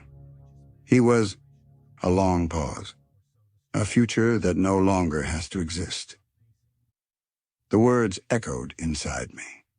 A future that had just been erased, not by force, by choice. Beyond the broken doorway, the frightened child still held the 2nd key. Only now, the scratches covering his hand were completely gone. He looked smaller somehow, not weaker, freer. He cautiously stepped through the doorway. No one stopped him. The court, which had once guarded every rule with impossible precision, simply watched. The child walked toward me. Each step made the darkness behind him shrink, until the broken doorway itself disappeared, as though it had never existed. He stopped in front of me. Without speaking, he held out his key. It wasn't glowing anymore. It looked like ordinary brass. I looked down at the key in my own hand. They were no longer identical. Mine had become smooth. His still carried tiny scratches around its edge. "Take it," he whispered. "What happens if I do?" "I become only a memory. What happens if I don't?" "I remain a question." The advocate quietly said, "Some questions deserve answers." The bailiff gently added, "Others deserve peace." I reached forward. The 2 keys touched. The instant they met, they dissolved into white dust, not destroyed, completed. The dust drifted upward, forming a single small star above our heads. The star rose through the broken ceiling of the ruined chapel, through the clouds, until it disappeared into the night sky. The child smiled. A real smile this time. Without fear. Without sadness. Without remembering. He looked at me one last time. "Thank you," he hesitated, "for remembering long enough, so I don't have to anymore." His body slowly became transparent. Tiny fragments of light broke away from him, like pages carried away by the wind. Within seconds, he was gone. No one spoke. Even the mountains seemed lighter. The endless ocean beneath the court had vanished. Only ordinary stone remained beneath my feet. The impossible pillars began crumbling into harmless gray sand. The court was dismantling itself, not in defeat, in fulfillment. The advocate removed his golden brooch and placed it on the empty seventh throne. The record has ended. The bailiff removed his black gloves and laid them beside it. "My duty is complete." One by one, every keeper closed the final page of their books. The words faded. The ink disappeared. The books became blank. The advocate turned toward me. "There is one final door." I looked around. The impossible city was gone. The court was gone. The chains were gone. "What door?" He pointed upward. Sunlight, real sunlight, pouring through the collapsed roof of the ruined chapel. Birds, wind, the scent of wet pine, the ordinary world. "You can go home now," he said.